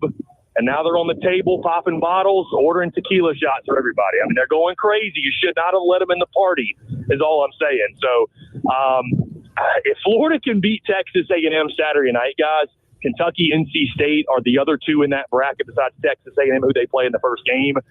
I like Florida in both those matchups, guys. So I would not be surprised to see the Gators make a run. But, again, it's so tough to pick, guys. And then, again, Kentucky, NC State, their brand of baseball, can it last here in Omaha? I think it can. So I know that's kind of a roundabout answer, but North Carolina, Tennessee, and I say Florida are probably my top 3 that I feel the best about. Chris Phillips, SEC Unfiltered, joins us here on Wire to Wire with Diesel and Cole Bryson. A little correction to what I said earlier. Eric Bakich did take Michigan to Omaha in 2019, College World Series runners up that year. Chris, who are you looking at as the most dangerous hitter this cycle in Omaha? You got Honeycutt out of UNC, who you mentioned, Tibbs out of Florida State, Moore from Tennessee, Jack Caglione, of course, he's electric as well. Who's going to have the most pop? If people are fans of offensive baseball, who do they need to look out for? It's hard not to say Jack Caglione right now, guys. I mean, the way he's swinging it. Listen, the only reason, Diesel, he may not be the answer, our team's going to pitch to him. I mean, again, we were there in Clemson, and it got to a point where we're like, why are you still pitching to Jack Caglione? I mean, we saw it in the first inning or second inning or whatever it was of that Sunday game where he literally hits one over the batter's eye. And what's crazy, Diesel, if you watch that series, Jack Caglione, the home runs he was hitting, it's like he wasn't even catching them all the way. It wasn't like it was his best swing, and they're still leaving the yard. Granted, Clemson is a small ballpark. This is much bigger. I mean, we got 335 down the line, 375 in the gaps, and 408 to dead center. So this is a pretty sizable, pretty big ballpark. I like Cags. Christian Moore is definitely one, like you mentioned. I think maybe the most well-rounded here in this tournament. So I'll kind of go off the script. Jack Caglione is so easy to say. I'll go Christian Moore. I think SEMO, he's been one of the best players in the country this year. Maybe not as talked about as he should be because of Cags and Condon existing in college baseball this year. But I'll go Christian Moore, man. He's so much fun to watch. Going to be a first-rounder, no doubt. And I think he's going to have a really big tournament. Chris, Clemson or South Carolina? Which team will make it back to the Omaha series first, in your opinion? It's a great question, Cole. I mean, I got to go Clemson right now. I'm going to go Clemson. I mean, they were 2 games away this year, and I think that Clemson baseball is not going away anytime soon again. And I'm not saying that South Carolina – I'll put it to you this way. It has been, 12 years for South Carolina? It has been 14 years for Clemson. It's not going to be another 12 or 14 years, guys. Somebody, I think, within the next 3 to 4 years is going to get there. Again, I do believe, guys, and I mentioned this earlier in the week, I think Paul Maneri can get South Carolina back to Omaha. I mean, again, you look at his track record, you look at his resume. Guys, even with Mark Kingston as head coach, who I label as incompetent, I mean, it's not like South Carolina was that far off, right? A couple of times, they were only a game or 2 away from getting there. So now you got a guy that knows the game. He's going to put the right assistants in place. I think South Carolina is more than capable of making it in the next 2 to 3 years. And again, guys, Clemson with Eric Bakich, this year had a great opportunity on the home field and couldn't get it done. And I know people will say it's been 14 years. They just can't figure it out in the postseason. But I think Bakich is going to have Clemson right back in that situation. I wouldn't be surprised if it's as soon as next year, maybe you see Clemson make it. So I was surprised they didn't make it this year, honestly. So I'll say Clemson, but I think within the next 5 years, guys, I think both South Carolina and Clemson will make an Omaha appearance.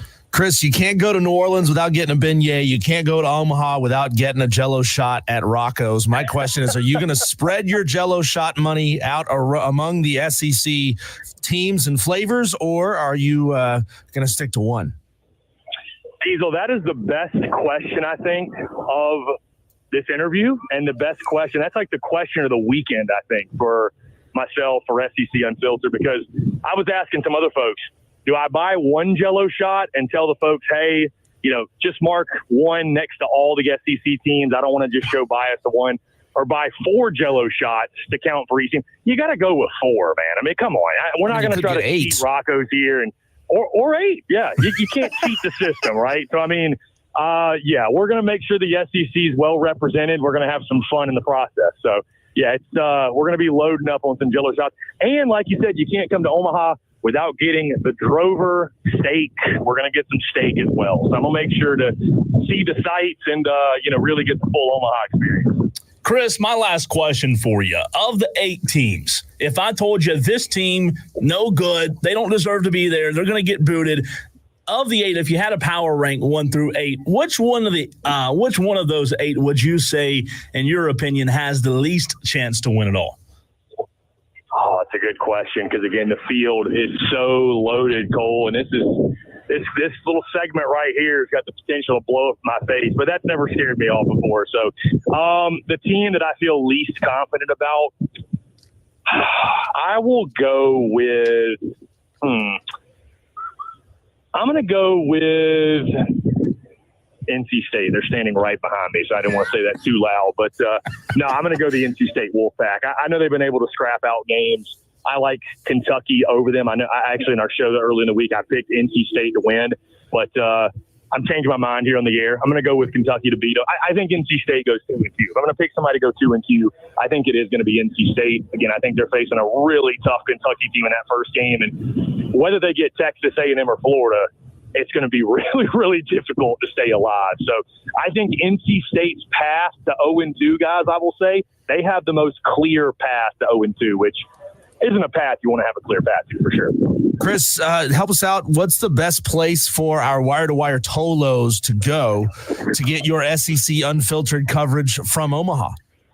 Yeah, Diesel, I appreciate that. I mean, all across social media, X, Facebook, Instagram, TikTok, Also, YouTube, podcasts, we're doing stuff in there. We'll actually have reaction videos and following each and every single game from myself, Dave Shoemate, Cole Thompson, our entire SEC Unfiltered team here. Those are going to be published on YouTube podcast. And actually today I'll be live from Omaha and Texas Sports Unfiltered, hanging out, just kind of wandering around and documenting my journey from 3 to 4 Central, 4 to 5 Eastern. So everywhere you normally find us, Diesel, that's where you can find all the coverage, and there will be plenty of it for sure. So again, guys, I appreciate you giving me the opportunity, man. It's really a dream come true, first time for me, and to have boots on the ground, the most hallowed ground in college baseball is something special for sure. Chris, great stuff as always, man. We appreciate you taking time to join us today, man. Yeah, Cole Diesel, y'all Lester, man. Appreciate it. That is Chris Phillips of SEC Unfiltered. We will talk about the NCAA tournament and tomorrow, but we appreciate Chris hopping on with us today.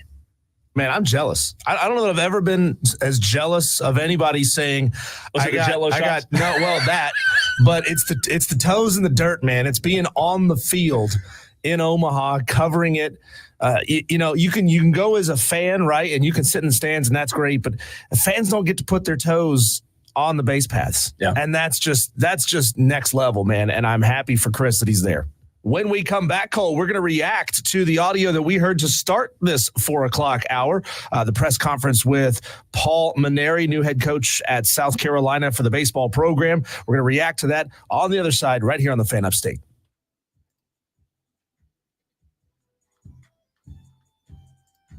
Unfiltered Sports Insanity on Wire to Wire with Cole Bryce.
You heard from Paul Mainieri. You've heard from Chris Phillips. If this show doesn't keep you up to date enough, I do not know what to tell you. I mean, come on. What else do you need, people? By the way, Pulmonary Diesel, we've reacted to a little bit. We'll continue to react. He is still speaking. We might give a little sneak peek before we go to our next break of Paul. But, man, Diesel, I love what he said. The very first thing, before he took a shot at Clemson, I tweeted it out on X at the Cole Bryson, or X'd it out, whatever you say now. It's not about me. It's not about prestige or publicity. It's not about the money. It's all about the players. They don't create baseball programs so that I can have a place to work. They have them so all the players have a place to develop their talents to the full potential. You said it earlier, man. He's saying all the right things. Yeah, and look, I take back everything wrong, everything untoward, everything unsupportive that I've said about this hire. I mean, you said it. You're actually watching the video of it. I can't see it over here on my side of the board. But he looks like a young, sprightly guy. At 66 years old, he seems looks good, sharp. He looks good. He's energetic. He's saying all the right things. He's cracking jokes. I mean, if you're a South Carolina fan, you got to feel good about this and know that other programs wanted him. And he said, nah, I think I'm going to stay retired. Nah, this is not the right opportunity for me. Nah, I think I'm going to stay where I'm at, living comfortably, cushy on my multi-million-dollar salaries that I've made over the years. I like this quote as well. All of those wins that Ray, was talking about, I didn't win any of them. My players won all of them. That was his first statement as a Gamecock. That's big. That's coming in strong. He is going to be a player's coach. Yeah. The question is still, is he going to be willing to fly out and meet prospects and do all the things you got to do? I don't know. But, man, like, you tell me that guy couldn't sell you on signing the dotted line and playing for South Carolina? You know what else was interesting? He said, and again, I'm going to get back to him in a second, but Diesel, he said the main reason I'm here is because of Ray Tanner. Yeah. So for as much as flack as Ray Tanner gets, he did get him here. Yeah. I mean, I think if you're Ray Tanner, this is an easy hire, right? You know this guy. You've coached against this guy. You are in a very small fraternity of SEC baseball coaches and college Division I baseball coaches with this guy. So you know him, you trust him. You can get a sense of what this guy is about because you've been around him for so long, and you feel really good. I think you feel really good, especially when you consider the addition of Rooney, the addition or keeping Monty Lee on staff. I think you feel like you're set up in the best possible way that you can be, not just now, but in the future. You said it yesterday. Monty Lee didn't have success under his belt when he was under Mark Kingston. So you can't look at him and say, oh, he was Kingston's top assistant. Sure. Well, that's great. He's your top assistant, but you didn't win a lot of games, right? You didn't make it out of regionals. So, I mean, if he sits under Pulmonary for 3, 4, 5 years and they find a lot of success and they're winning at a 600, 650, 700 clip and they make a couple of super regionals, maybe even make Omaha once in Pulmonary's tenure. Sure. Then all of a sudden, Monty Lee's sitting pretty. It is. Feeling real good about where he is right there. Paul is now answering questions from reporters, and we'll give you another minute or two of that. Hey, John. You mentioned that, the program's not too far off, but it has been a while since South Carolina was able to compete in the SEC for championships. What do you see in your viewpoint so far in just a short time is kind of the biggest hurdle, biggest barrier to getting there? Well, I think the league is getting tougher every year. There's a lot of great teams out there. And, let me tell you something. One year I went as a coach, our team went at LSU, 13-17. We didn't make the SEC tournament. There was only 8 teams that went that year. I think that was 2011. Okay. 2 years later, we went 17-13. We were a national seed, 4-game difference. 36-21 year to 40-16 the next. 4-game difference in conference, 4-game difference overall. Went from not making the tournament to national seed. So the difference is razor thin. You win a few one-run games and you're having a good year. That's the key. You got to win the close ones. And the only way to win the close ones is with clutch hitting, poise on the mound and on defense late in the game, and a belief that you're going to finish the game off. And that's one of the things that, quite frankly, we've been proud about in our career is we've won a lot of close games. And I think it'll make the difference in the season.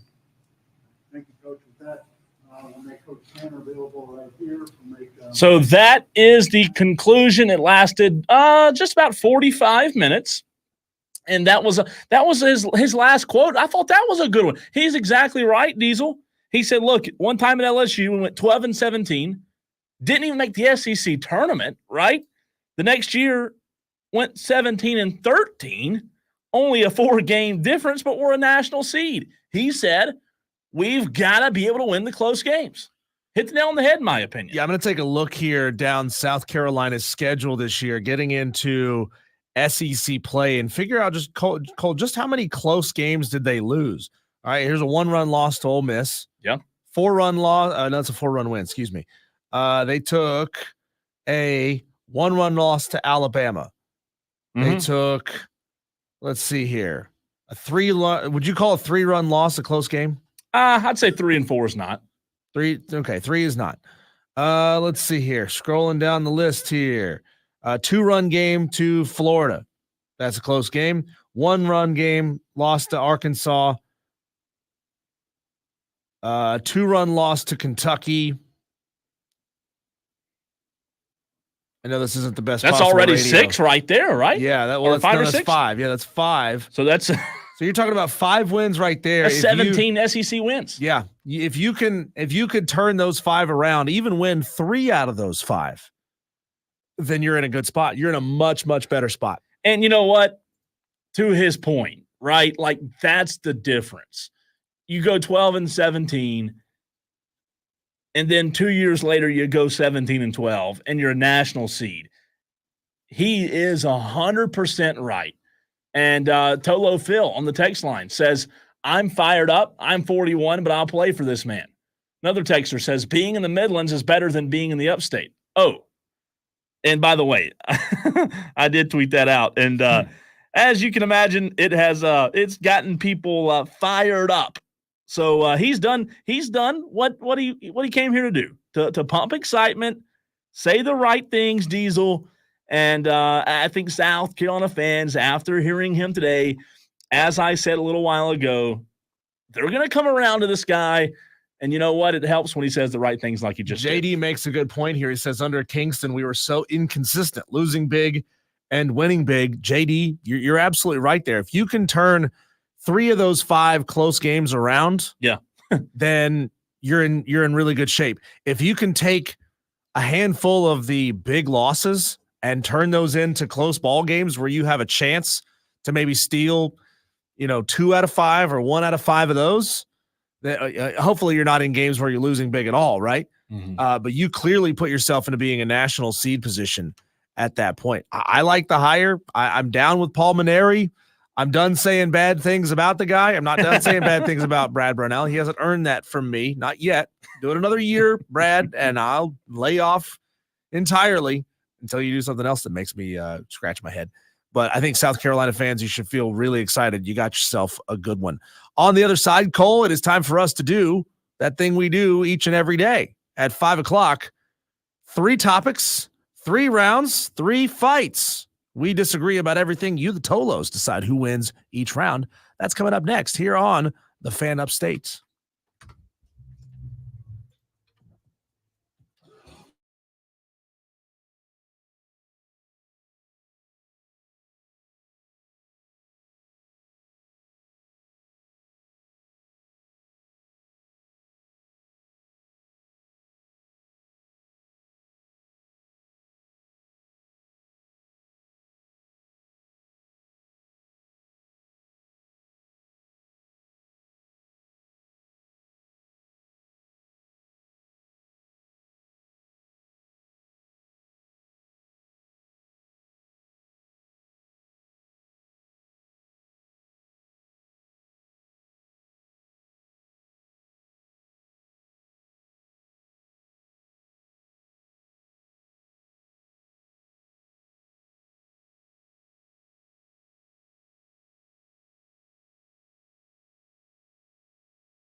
Clemson fans already been out of shape about what Paul Maneri had to say.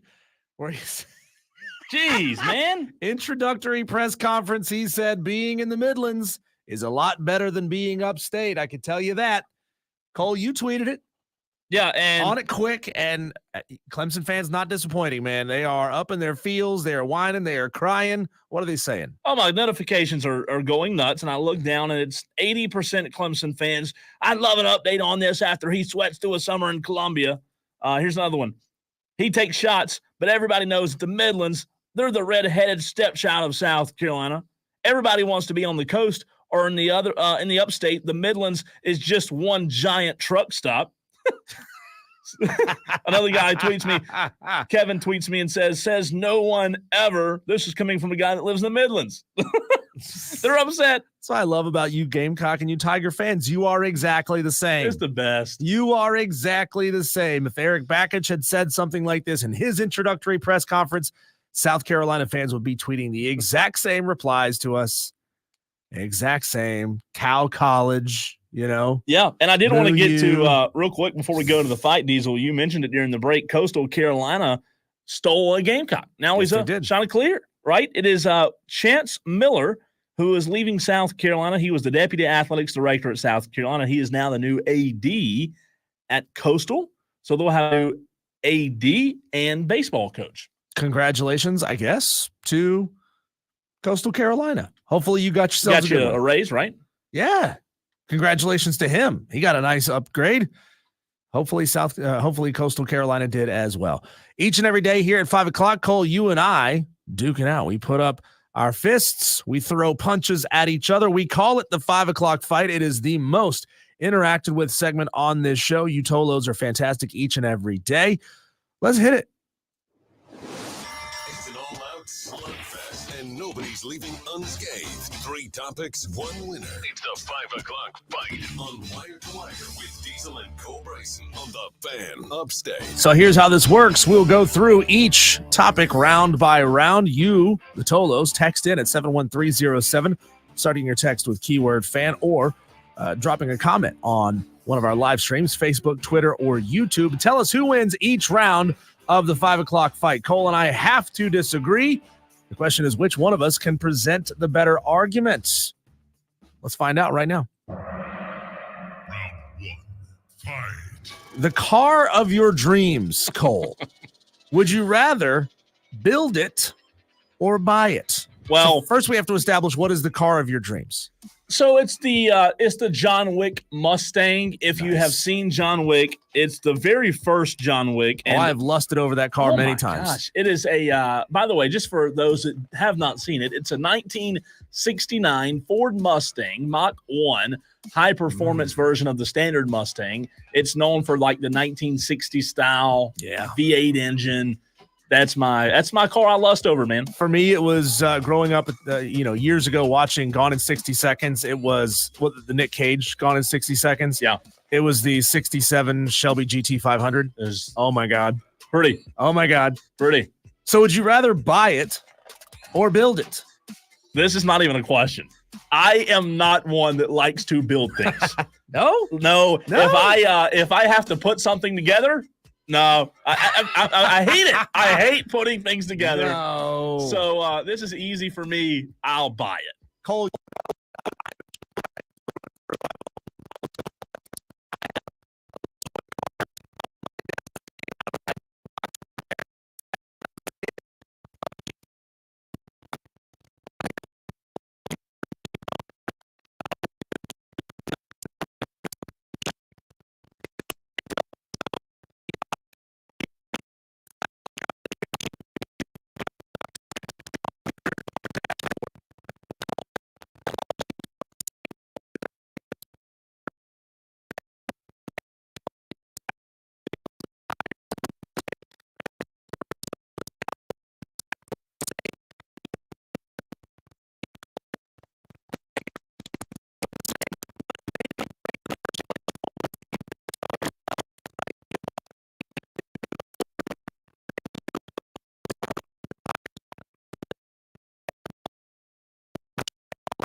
modern vehicle, I want to do it myself. Like if I know that the vehicle drives correctly, I can do everything else myself. A couple of texts. The 803 Diesel says, for our request, what we need to ask engineering while they're trying to fix the radio, being off. Texter says from the 803, hey, engineering employee's name, you stole my pen earlier. Could I get that back? That might not turn out well. Texter says, ask them if they know how to do their jobs. Jeez, Texter, you're going for the throat? Going for the throat on this one? According to Shane Barrett, the stream is now back. How about it? Wow, the stream is back. Can we confirm, Shane Barrett? Major technical issue, and they had it fixed in under 10 minutes on multiple stations. How about that? I like it. Golf We're clap back. indeed. I can't do a golf clap. Mine are too loud. My claps are never mind. You got the June big old bug. hits. You just start slapping around. I change the subject, Diesel. Junebug says, clean sweep for Diesel. And we have been notified on the text line that the audio's back on YouTube. AJ803 says, ask them if they've tried restarting the computer. Hey, you tried turning it off and turning it back on again? Hey, take the cartridge out, blow on it, put it back in. Y'all, we would get fired so fast because I think our boss is here still too. And he's probably like, making sure engineering's okay and not having a panic attack. So probably wouldn't be suggested. Oh, we have a texter here, Cole, that's trying to turn me on. He says, I've got a 67 Corvette Stingray 327 small block sitting in the garage, needs the brake lines reworked. What are you waiting on, texter? 67 Corvette. I'm going to copy that text and put it into my search bar because I know obviously what a Corvette looks like, but let's see what that one looks like, Diesel. Oh, convertible? Soft top, hard top texture? Looks like a soft top. That's a nice car, man. That's a beautiful car. That's a nice car. That is nice. All right. When Red on that 70s show had a 60s Corvette? Not a big what show did you say? That 70s show? That 70s show, yeah. No, I didn't watch it a ton. Bullwinkle asked, who you guys have for the U.S. Open on Sunday holding the trophy? It's a good question, Bullwinkle. It's hard not to go Spieth, but the way he's playing, I mean, surely he's not going to win again, right? Scotty, you mean? Did I say you said Jordan Spieth. Oh, screw him. He's not going to win. Scheffler is what I meant to say. I'm giving Spieth credit all of a sudden. I think Scheffler's clearly an odds-on favorite, Cole, but I really do think that Rory McIlroy, reconciling with his wife, that's going to help him out a lot. Rory's playing good golf. Like there's a good chance he's in the mix. Back to sports. I want to meet Rory just to see how small he actually is in person. Because we met that German golfer on. You mean skinny small? Yeah, yeah, he's skinny. Like on Friday, we interviewed that German golfer. Don't remember his name off the top of my head. He was a little guy. Really little guy. We interviewed a golfer. We did. Thursday? Friday. Friday. Oh, okay. Yeah. Oh, okay. Oh, coupe metallic blue is the color. Jeez, that's beautiful, man. How long it take until it takes you to get that reworked? And Texter, the question is, which of us, Cole or Diesel, would you trust driving that car more? The obvious answer is me, right? Who would you let either one of us drive it? Real question. Listen, question. People tell me I'm a little bit of a chaotic driver. I've been told that once or 10 times, so he probably wouldn't let me drive it. All right, let's get to this audio, Diesel, of Dave Canales yesterday. I was told reports are that Bryce Young looked really good yesterday, knock on wood. I was doing some digging this morning. Chase Justice of WIFF4, who we've had on the show before, he reported yesterday, Diesel, that Bryce Young looked really good. He also tweeted some video of Clowney. I think it's important to note that if Bryce can make a significant jump, maybe that changes our opinion on the Panthers win total. But here is what Dave Canales had to say. I think DJ Wanham's got a ways to go to just continue to progress, and Jonathan Brooks has a little bit of ways to go, so we'll kind of progress them into camp. Eku Leota, again, we expect him to be ready for camp. But again, guys that are coming in with soft tissue things, we just have to be smart about ramping them up as we go. So that's Dave Canales talking about some soft tissue issues with guys like Wanham. Guys like the running back they just drafted, Jonathan Brooks out of Texas. Diesel, I do want to ask the question. That sounds like the name of a podcast for disaffected Carolina Panthers fans. Soft tissue issues. Soft tissue issues. I was thinking Gamecock fans, but that's fine too. We can use Panthers fans. I want to ask the question, though, because let's say, you and I hear this a lot in sports. We hear coaches say that the biggest jumps from year one to year two, right? Just a few weeks ago, you and I talked about the Panthers' schedule, their win total, how many games we thought they would win. Let's say that you and I are both a little off on how good Bryce Young will be this year. Let's say he comes out and he impresses people. He did have a stretch toward the end of last season where he played well. If Bryce could make a significant jump from year one to year two in your mind, would that change your opinion on the Panthers' win total? Well, I think the Carolina Panthers are going to get 5 this year. Okay. I feel good at 5. I'm not willing to go 6 without going down the schedule. It's just off the top of my head. I'd be willing to give them 5 this year. That's 3 more wins than last year. Bryce Young certainly improved down the stretch, looked good late, had chances to win games late. And, they've retooled the offensive line. They got him a new weapon at wide receiver. Yep. We'll just have to wait and see, how fast Xavier Legette progresses. I want to put that in the back of every single Carolina Panther and every single South Carolina Gamecock fan's mind. Don't put so much pressure on him to be great and to be that number one guy fresh out of the gate, because he won't be. You talk about Legette? Yeah, he won't be. Yeah, that's fair. But it's okay for Legette to be a serviceable number 3 right now. It is. And look, the reality of it is we asked a couple of weeks ago when we had our guest on from the Panthers podcast is Locked On, Julian Council. Yeah. We asked Julian Council that question about Legette being, a 3 or a 1 right now on this Panthers team. I agree with you, Diesel, that him being a 3 is okay as far as expectations go to enter the season. However, I would say that by the midpoint of the season, I think Legette needs to be pushing for that 2 receiver. Like, you got to – that's fair. You can't be the 3 it's like I said to Julian Council. You don't draft a guy in the first round to be the number 3 receiver. Right. He's just a different type of wide receiver, obviously, from Adam Thielen. And as of right now, Adam Thielen is the most shorthanded guy they've got catching balls in Carolina. But, they didn't have a whole lot of options last year. Everybody knew the ball was going to be thrown because they didn't have a running back. Sure. And everybody knew that they were going to have to throw the ball quickly because they didn't have an offensive line. And everybody knew that the ball was going to Adam Thielen because they didn't have anybody else out there to catch the ball. I mean, you're not going to be successful if those are the conditions that you're playing under. But we'll have to see. Obviously, with who is it? Austin Corbett. That's going to be playing center this year. Is that right? Is it Austin Corbett? It's Corbett. Yeah.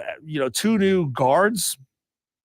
Veteran guards coming in. I think Bryce Young is going to have a little bit more time to throw the ball this year, and he's going to have multiple weapons to throw the ball to. Yeah. I like the improvement there for the Carolina Panthers. If the defense can just be average in the league, I think they have a chance to win a couple more games. Shane on the stream says, don't forget Deontay Johnson. Deontay Johnson's a good receiver. Is he anything more than a good receiver? I don't know that he is. Okay, and again, I'm not just trying to poop on all the Panthers today, but he's a good receiver. He's a good receiver. He needs to be, him and Xavier Legette, in my mind, need to be competing for that 2 spot. And before too long, in my mind, Xavier Legette needs to be competing for the 1. But Diesel, look, the reality of it is, for me, if Bryce can make a significant jump from year 1 to year 2, yeah, I think it does change my Panther win total. Julian Council put it a really good way. He said, what if I told you the Panthers tripled their wins, right? And I said, that sounds good. But tripling 2, it's not a significant jump, but it is a jump. What if I told you the Panthers reduced the number of fans who had a drink thrown on them? Man, that's too soon. Dave's going to call in. Phone's ringing right now. This is Dave Canales. He's upset. Or Dave Tepper. Dave Tepper, I mean. Dave Canales probably don't care because he's focused on football. Dave Tepper, probably focused on everything else. You wouldn't think that billionaire owners would listen to like local media, but Dave Tepper would come across as a guy to me that would listen to like Charlotte radio to hear what they're saying about what are they saying about the Panthers? Let's listen. I don't think he cares so much what they're saying about the Panthers as to what they're saying about him. That's true. Yeah, because he don't care about the He's an Panthers. egomaniac. They don't really care about the Panthers. He's got to think about Charlotte FC. He's got to think about all the concerts. Which, by the way, I looked up their list of concerts. They got one scheduled for the summer. Look at all those concerts. All those concerts. Who Dave is it? Tepper's bringing to Is it Morgan? It's a country artist. Morgan Wallen, I'm sure. Because you got to think that big stadium, like you don't just schedule anybody there, right? Because that's a big stadium, and a lot of artists can't fill that up. I'm gonna guess Luke or Morgan if it's country, because those are the only two right now that can fill it up. Pulling up the stadium event list. My right guess now, is Luke Combs. Something that's not sports. Okay, they do have Morgan Wallen. Yeah, doing Morgan. 2 nights, Thursday and Friday, July 18th and 19th. Wow, that's a big get. Two nights, and that's it. That's the only concert scheduled this summer. Thanks, Dave. Thanks for bringing all these concerts to Charlotte.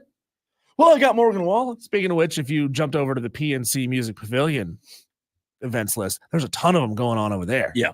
Dave didn't bring a damn one of those. Hey, what about the video, though, Diesel, that Chase Justice of WYFF4 tweeted yesterday of Clowney? You know, I know a video is a video, but Clowney looked, I want to use the word fresh. You know, he is getting older in terms of an NFL defensive player alignment. Did he look adequate? He looked adequate. Okay. Looked fresh. You know, for a guy like Clowney, the burst, right? That's what I want to see. Does he still have that burst off the line of scrimmage? And if he does, you know, he could be a problem for offenses. You know, I really am going to try to pump hope into the Panthers, Diesel, because we want them to be good. We don't want them to be terrible. That's how I felt last year doing the pregame show. I was hopeful for the first 3 weeks or that so, was tough, and then it faded real fast. Yeah, the first Panthers pregame show, Diesel had Panthers fans calling in. The last show, is great. They had Panthers fans calling in. I was paying them to call in. Hey, Cole, when we come back, we're going to take a look at Game 3, last night's Game 3 of the NBA Finals that, well, got pretty interesting down the stretch, but nevertheless, the Celtics are still up 3-0 in the NBA Finals. We'll get to that discussion next here on 97.7 FM in Greenville, 97.1 FM in Spartanburg, on the free Odyssey app, after the fact on Spotify, on Apple Podcasts, Google Podcasts. We love you for listening, however you listen, whenever you listen. We'll talk about Game 3 of the NBA Finals next on the Fan Upstate.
Believe it or not, Cole, I watched an NBA game last night. Bam. Most of it.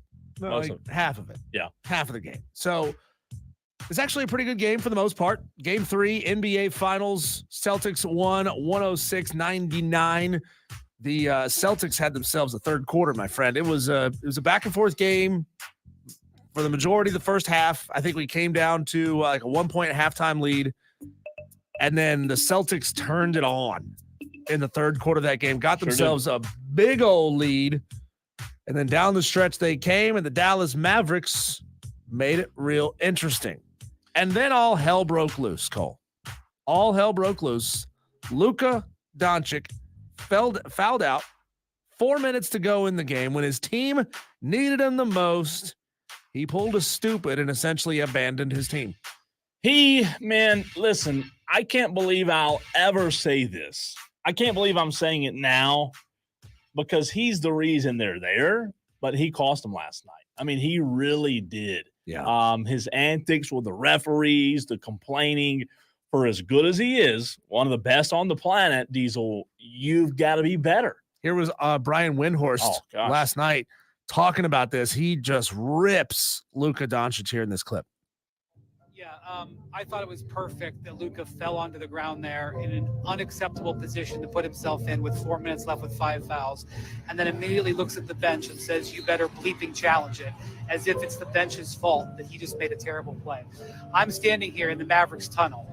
Over there is the Celtics tunnel. That's where the winners are. If Luka's ever going to be a winner coming out of this tunnel here, he is going to have to use what's happened in this finals as a learning experience. His defensive performance is unacceptable. He is a hole on the court. The Celtics are attacking him. They are ahead in this series because they have attacked him defensively. He is costing his team because of how he treats the officials. He's a brilliant player. He does so many things well. They are here because of how he did.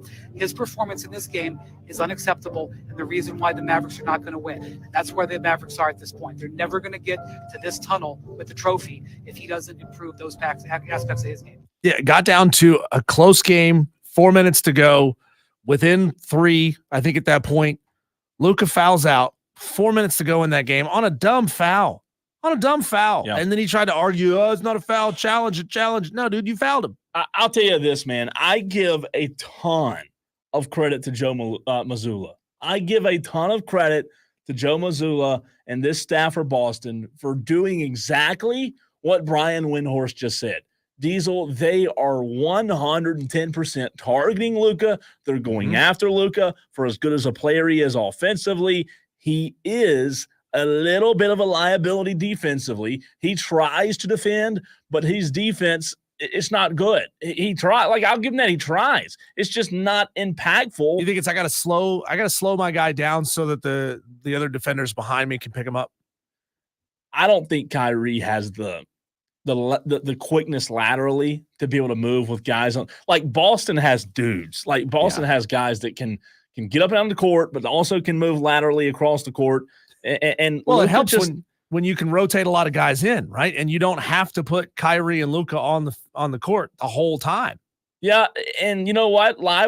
Derek Lively, the rookie, has been a rookie this series. He's been just that. Dallas's bench, I said last week at the golf tournament, we were at the Carolina Country Club. That's what I said, Diesel. I thought that Dallas's bench would be the reason that Boston goes up in the series. I didn't think they'd go up 3-0. I thought they'd win the series. I didn't think it'd be a potential sweep like you and I talked about yesterday. But here we are. Joe Mazzulla has outcoached Jason Kidd. I love Jason Kidd. I really do. I think he's a really good coach.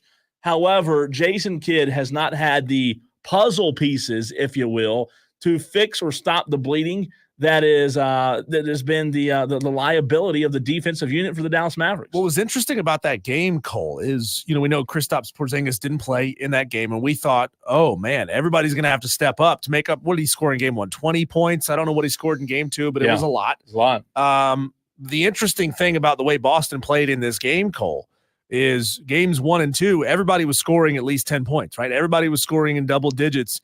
In game 3, only 3 Boston Celtics scored in double digits.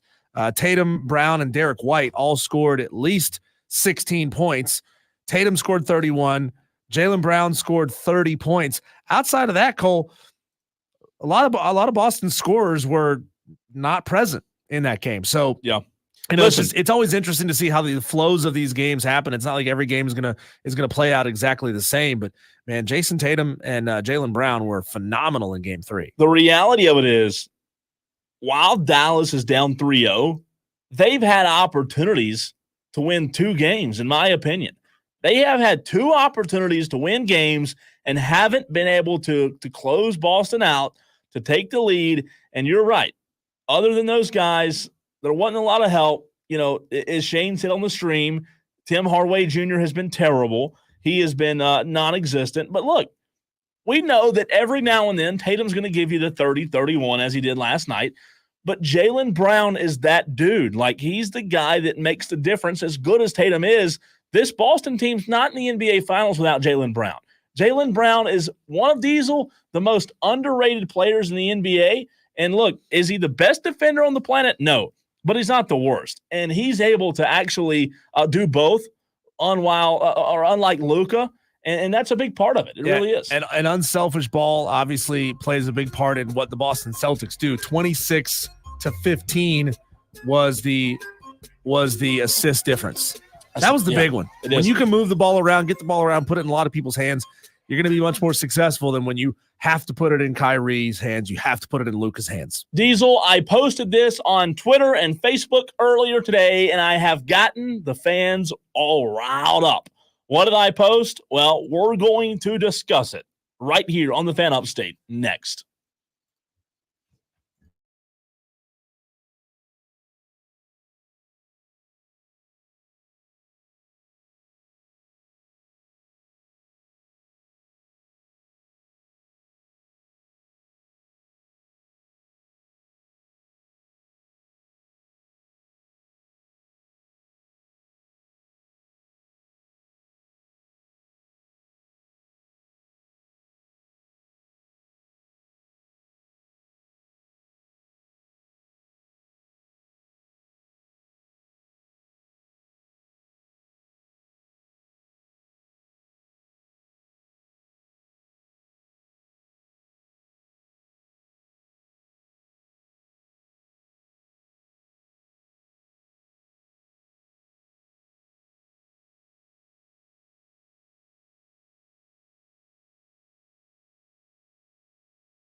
Final hour of the show, and I have a very important question to ask you. If you're a Clemson fan, good. You can participate. If you're a South Carolina Gamecock fan, good. You can participate as well.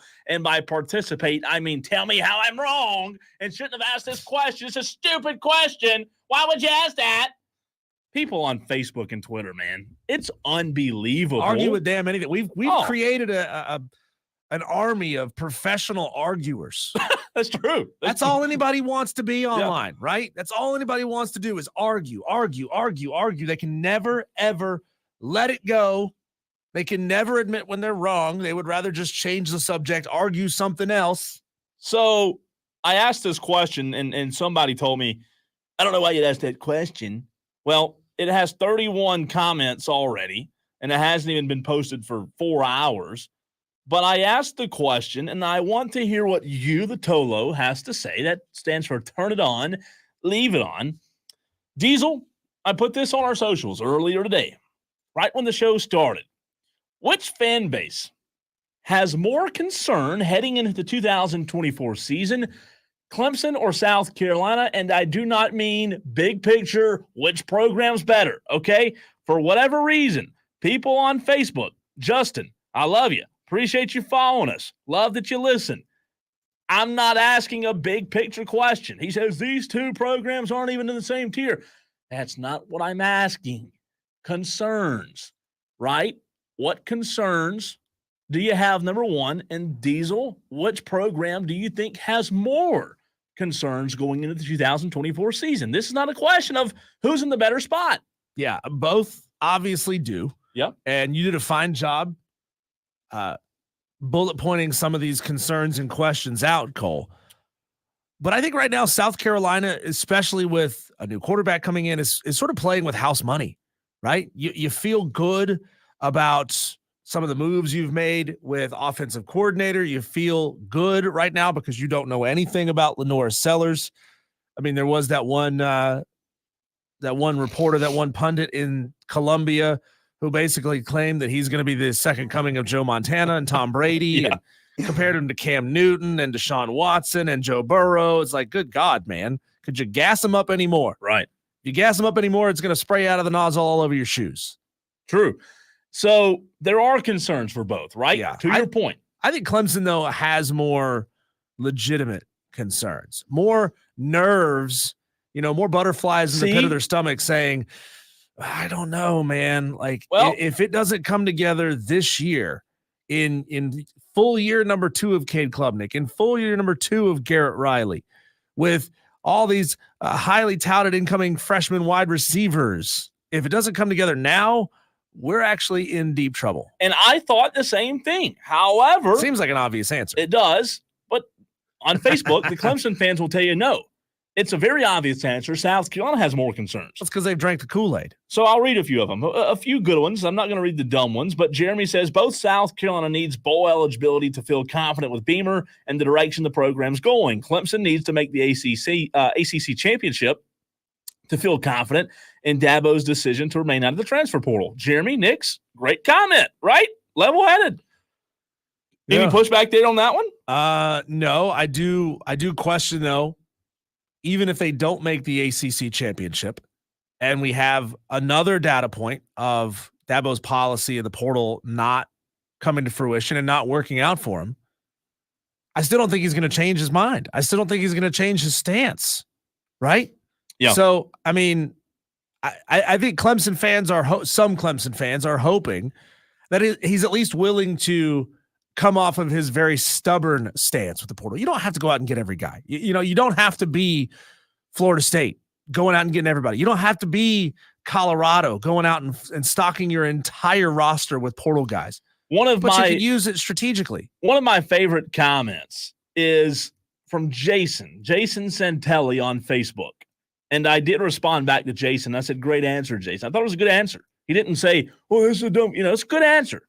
Jason said, I would say they're pretty close to equal, even though their severity is quite different. Clemson's season would be considered unsuccessful if they don't at least play in the ACC championship game and end up being on the bubble of making or missing the college football playoff, whereas the Gamecock season boils down to will they get 6 wins and make a bowl or not. That's kind of for the season. So, again, Jason, I like your answer. Justin said obvious answer. The two aren't even in the same tier.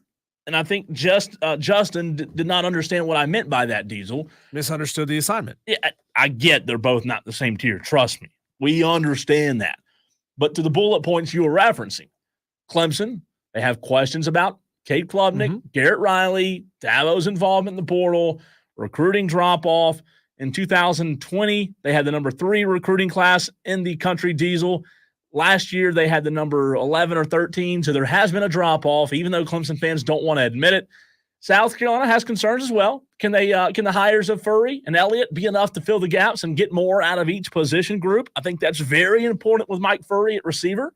The receiver room, how do you replace a guy like Xavier Legette? Beamer told you and I at the Gamecock Club meeting, Diesel, that there was no receivers that have really stepped up yet. Remember, deep down, is Beamer the guy? Dowell Loggins, uncertainty at OC. Will Sellers have the protection? So as you can see, there are concerns from both programs, but my question to you is which program has the most concern? 71307, start your text with the word fan. To your point, Clemson last year, being players that are now on the roster who can play and actually contribute, Clemson had the number 11 recruiting class in America. Good recruiting class. Yeah. I mean, we're not sitting here saying that that's trash and then all the players on that roster are trash and they'll never be able to win games with those players. Yeah. None of us are saying that, Cole. As a matter of fact, they even got 2 5-stars out of that class. Pretty good. 11 4-stars in that class. But when you compare that to the 5 5-stars that Georgia got, that Alabama got, the 3 that Miami got, the 4 that Ohio State and Texas got, you now put yourself in a position where, as good as those guys are, they may not be good enough to beat those teams. Texter from the 203 says Clemson has more concern because they are falling off of the top. Carolina is optimistic because we are preparing for the brutal schedule. Texter 203, listen to you. I like it. I like the text. Valid point. See, we were told on Facebook that no, Carolina has more concern. 203, good text message. Oh, this is rough. This texter, come on, you got to raise your standard here. He says, All right. as a Gamecock fan, 6 wins, I'm a happy camper. If Clemson doesn't get 10 wins, they're going to blank a brick. 6 wins, come on, man. Like, you should be happy at 7. You should be 6 is neutral. 6 is it was all right. You can't say you're happy with 6. I mean, 6 gets you a bowl game. Right? You feel good about making a bowl game, but guess what? Like Akron made a bowl game last year. Bullwinkle on the text line says, me being a Clemson fan, the biggest concern is the offense finally getting back on track and scoring points. Cade coming into his own. South Carolina has a 4-win season looking them in the eye, so anything higher will keep Beamer's job. Again, that comes from Bullwinkle. I don't hate that. I think South Carolina fans, I can't tell if you're nervous or if you're just it is what it is mode with Shane Beamer, because Shane Beamer has another 5-win season. I think the seat gets very hot. Very hot. You say 5 wins? 5 wins. This is what they had last year. Yeah. Let's see. Texter from the 549 says, I'm not concerned. I'm optimistic. I'm playing with house money as a Carolina fan. I like that text. 803 says, I think the pressure is on Beamer and Garrett Riley specifically. I don't disagree with that. Let me click on the text so I can read the rest of it. But my call now is both teams will finish with 8 wins. What? South Carolina will be excited for the future, and Clemson will fire some staff members not named Dabo, and the sky will be falling.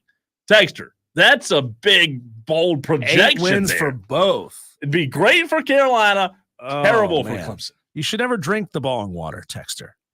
Let's see. That texter responded to me, Cole, and said, hey, Diesel, 6-6 with a bowl win equals 7 there, bud. Well, bud, you didn't say 6 wins with a bowl win, did you, bud? No, you didn't, guy. You said as a Gamecock fan, 6 wins and I'm a happy camper. You never said 6 wins and a bowl win, dude. You said 6 wins and I'm a happy camper. Bud, you never said a bowl win, guy.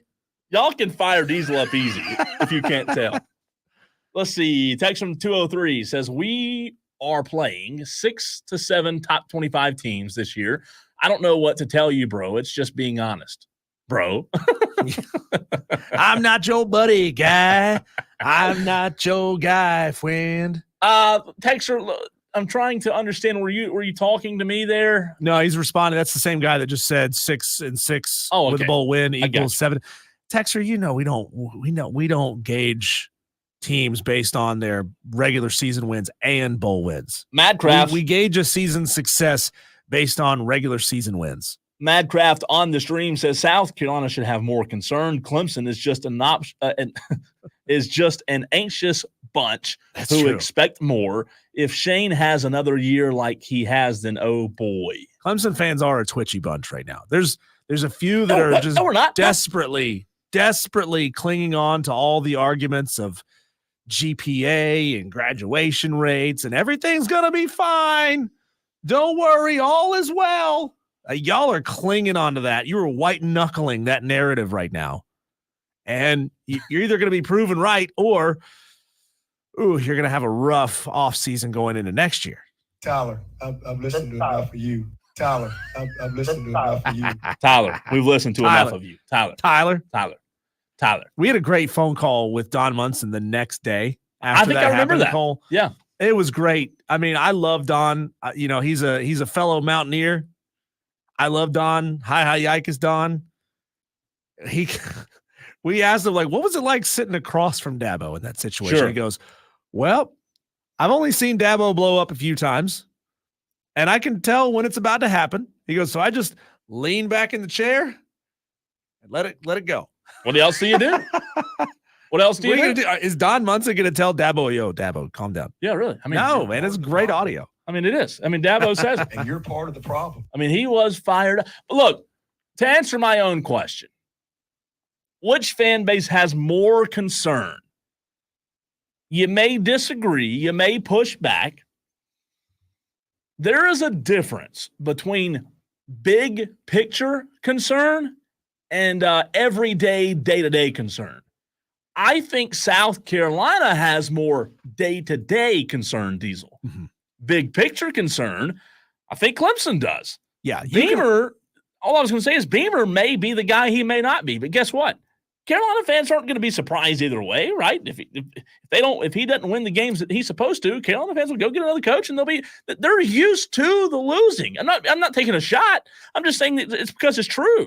Clemson fans aren't used to losing, and that's why I think they have more big picture problems. Yeah, there are certain concerns that you can work around, right? If you have the pieces around them to mask those problems. If Cade Klubnik wasn't that great, but you had good receivers, you had a good line, and you had good running backs, you could mask a lot of Cade Klubnik's deficiencies, but you don't. All of those things are problems. Trey in Kentucky says both USC and Clemson will not achieve program expectations. I assume he means this year. We should officially set expectations and say this is what it is for both programs. We need to set some expectations on this show, Cole, and we need to do some polling. We need to do some call-ins. Tell us what you think. Yeah, it sounds like a good July segment. And we're not going to let you work around this thing and say, well, the 10 wins for Clemson unless we have a lot of injuries again this year. No, man, everybody has injuries. This is football, okay? Yeah. Some schools have bigger injuries than others, but everybody has injuries. It all comes out in the wash. No, I think that's a good idea. I think that for the majority of fans, they would agree what the expectations are. I think that we could probably do it quicker than you and I would think we could do it, just based off a couple of text messages. But I do think it's a good idea, a good July to get us through the dog days of July segment. Because the reality of it is both programs do have different expectations. We can't sit here and say both programs expect to win the national championship. You can't say that right now. I'm going to put it this way, Cole. Shane Beamer is in save his job mode. Dabo Sweeney is in save his program mode. Is that fair to say? No, it is. It's not. I don't hate that. I don't disagree with it. Because I don't think Dabo really cares if he gets fired. I mean, he doesn't want to get fired, right? But, he doesn't care. He's willing to take this thing down, the whole thing down with him if he goes. So Dabo's trying to save the program. He might even be trying to save college football from his seat there in Pickens County. And that ain't going to happen. No. Listen, I've been told by several people, including Don Munson, who you referenced, that Dabo's a guy, love him or hate him, but Dabo's a guy that's going to do things Dabo's way, and he's going to die on that hill, right? Is it going to cost Clemson more than it would an SEC school? No, because the reality of it is, and a lot of Clemson fans might not want to admit this, but the reality of it is, Diesel, Dabo can be stubborn with his portal views and it not cost Clemson as much because they play in the ACC, right? There are a lot of teams in the SEC. What I'm getting at is you can't cover up the efficiencies in the SEC. You can in the ACC. This would be the worst possible time if this, were an alternate reality. And if Clemson and Florida State had just been invited into the SEC. Yeah. As, a lot of people predicted that it would happen, but it didn't. They're still sitting in the ACC. But if that had happened, this would be the worst possible time to have a coach who takes that stance. You can just get away with it because you're in the ACC, and even with who you've got, you can still out-talent everybody in the ACC. You can get away. Like I said, man, it's hard to be in the SEC and have deficiencies, have holes.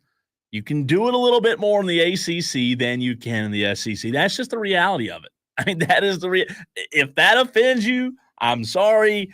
I'm not trying to allow you to get your conference flags up and your conference homers. I'm not doing that. I'm just telling you that it helps that Clemson's in the ACC. If Dabo, with his stance and his anti-portal views, if that was in the SEC, in my opinion, Diesel, this thing would have crashed and burned already. Yeah, small picture, recruiting rankings, 2024, Miami had the number 4 class in America. Shout out to Mad Kraft and his Miami Hurricanes for having a phenomenal recruiting class.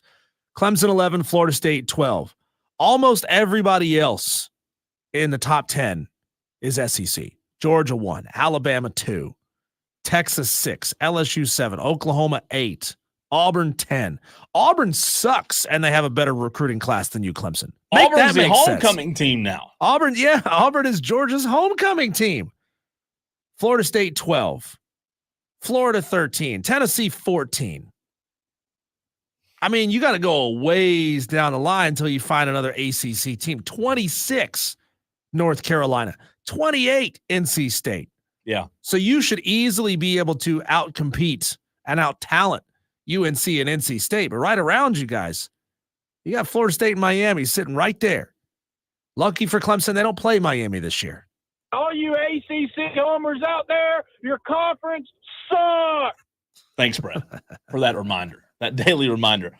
That's great, though. I mean, look, am I making this into a conference argument? No.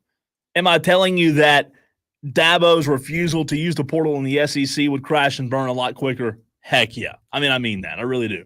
Cole, speaking of SEC and ACC rivalry, it's playing out right before our eyes in Omaha. As a matter of fact, we have Chris Phillips of SEC Unfiltered with toes in the sand in the stadium, calling us from the field. How awesome is that? That's coming up next here on the Fan Upstate.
I do like Tennessee a lot, guys.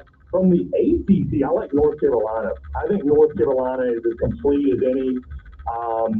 Just top to bottom, they got one of the best players in college baseball, Vance Honeycutt. So I could see them at minimum being in the finals, and I think they will be, actually. I think they'll take down Tennessee. It's hard, guys, to pick the number one overall seed when it hasn't happened in 25 years. It just is. So I'm going North Carolina in that top bracket. In that bottom bracket, I tell you, listen, the Florida Gators, y'all let them in the club, and now they're on the table popping bottles, ordering tequila shots for everybody. I mean, they're going crazy. You should not have let them in the party, is all I'm saying. So, if Florida can beat Texas A&M Saturday night, guys, Kentucky, NC State are the other two in that bracket. Such Texas A&M, who they play in the first game.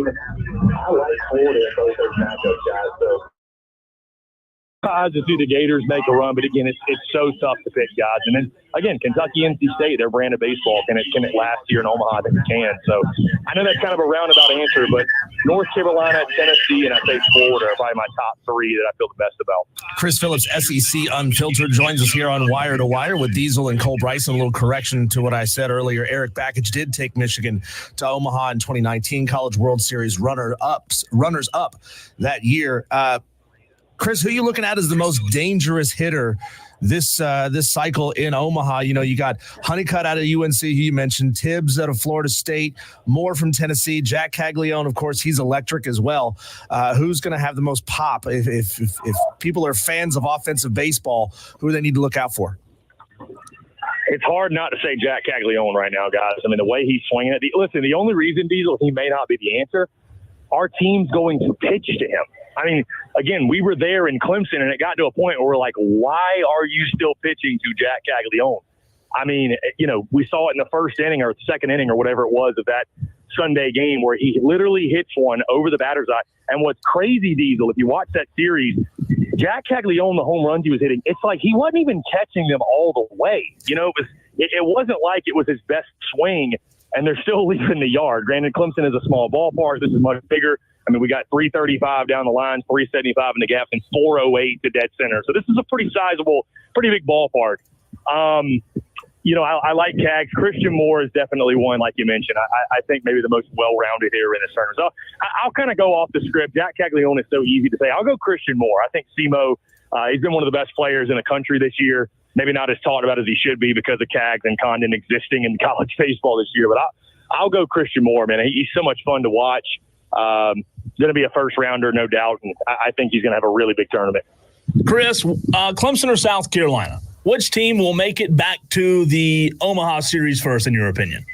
It's a great question, Cole. I mean, I got to go Clemson right now. I'm going to go Clemson. I mean, they were 2 games away this year, and I think that Clemson baseball is not going away anytime soon again. And I'm not saying that South Carolina – I'll put it to you this way. It has been, 12 years for South Carolina. It has been 14 years for Clemson. It's not going to be another 12 or 14 years, guys. Somebody, I think, within the next 3 to 4 years is going to get there. Again, I do believe, guys, and I mentioned this earlier in the week, I think Paul Maneri can get South Carolina back to Omaha. I mean, again, you look at his track record, you look at his resume. Guys, even with Mark Kingston as head coach, who I label as incompetent, I mean, it's not like South Carolina was that far off, right? A couple of times, they were only a game or 2 away from getting there. So now you got a guy that knows the game. He's going to put the right assistants in place. I think South Carolina is more than capable of making it in the next 2 to 3 years. And then again, guys, Clemson with Eric Bakich. I mean, this year had a great opportunity on the home field and couldn't get it done. And I know people will say it's been 14 years. They just can't figure it out in the postseason. But I think Bakich is going to have Clemson right back in that situation. I wouldn't be surprised if it's as soon as next year, maybe you see Clemson make it. So, I mean, I was surprised they didn't make it this year, honestly. So I'll say Clemson, but I think within the next 5 years, guys, I think both South Carolina and Clemson will make an Omaha appearance. Chris, you can't go to New Orleans without getting a beignet. You can't go to Omaha without getting a Jell-O shot at Rocco's. My question is, are you going to spread your Jell-O shot money out among the SEC teams and flavors, or are you going to stick to one? Diesel, that is the best question, I think, of this interview, and the best question. That's like the question of the weekend, I think, for myself, for SEC Unfiltered, because I was asking some other folks, do I buy one Jell-O shot and tell the folks, hey, just mark one next to all the SEC teams. I don't want to just show bias to one or buy 4 Jell-O shots to count for each team. You got to go with 4, man. I mean, come on. We're not going to try to cheat Rocco's here or 8. Yeah, you can't cheat the system, right? So, I mean, we're going to make sure the SEC is well represented. We're going to have some fun in the process. So, yeah, we're going to be loading up on some Jell-O shots. And like you said, you can't come to Omaha without getting the Drover steak. We're going to get some steak as well. So I'm going to make sure to see the sights and, really get the full Omaha experience. Chris, my last question for you. Of the 8 teams, if I told you this team, no good, they don't deserve to be there, they're going to get booted. Of the 8, if you had a power rank 1 through 8, which one of those 8 would you say, in your opinion, has the least chance to win it all? Oh, that's a good question because, again, the field is so loaded, Cole, and this little segment right here has got the potential to blow up my face, but that's never scared me off before. So the team that I feel least confident about, I will go with I'm going to go with NC State. They're standing right behind me, so I didn't want to say that too loud. But, no, I'm going to go the NC State Wolfpack. I know they've been able to scrap out games. I like Kentucky over them. I know actually in our show early in the week I picked NC State to win, but I'm changing my mind here on the air. I'm going to go with Kentucky to beat them. I think NC State goes 2-2. If I'm going to pick somebody to go 2-2, I think it is going to be NC State. Again, I think they're facing a really tough Kentucky team in that first game, and whether they get Texas A&M or Florida, it's going to be really, really difficult to stay alive. So I think NC State's path to 0-2, guys, I will say, they have the most clear path to 0-2, which isn't a path you want to have a clear path to for sure. Chris, help us out. What's the best place for our wire-to-wire Tolos to go to get your SEC Unfiltered coverage from Omaha? Yeah, Diesel, I appreciate that. I mean, all across social media, X, Facebook, Instagram, TikTok, also YouTube, podcasts. We're doing stuff in there. We'll actually have reaction videos and following each and every single game from myself, Dave Shoemate, Cole Thompson, our entire SEC Unfiltered team here. Those are going to be published on YouTube, podcast. And actually today I'll be live from Omaha and Texas Sports Unfiltered, hanging out, just kind of wandering around and documenting my journey from 3 to 4 Central, 4 to 5 Eastern. So everywhere you normally find us, Diesel, that's where you can find all the coverage, and there will be plenty of it for sure. So again, guys, I appreciate you giving me the opportunity, man. It's really a dream come true, first time for me, and to have boots on the ground, the most hallowed ground in college baseball is something special for sure. Chris, great stuff as always, man. We appreciate you taking time to join us today, man. Yeah, Cole Diesel, y'all left you, man. Appreciate it. That is Chris Phillips of SEC Unfiltered. We will talk about the NCAA tournament in Omaha again tomorrow, but we appreciate Chris hopping on with us today. Man, I'm jealous. I don't know that I've ever been as jealous of anybody saying but it's the toes in the dirt, man. It's being on the field in Omaha, covering it. You can go as a fan, right? And you can sit in the stands, and that's great. But fans don't get to put their toes on the base paths. Yeah. And that's just next level, man. And I'm happy for Chris that he's there. When we come back, Cole, we're going to react to the audio that we heard to start this 4 o'clock hour, the press conference with Paul Mainieri, new head coach at South Carolina for the baseball program. We're going to react to that on the other side right here on the Fan Upstate.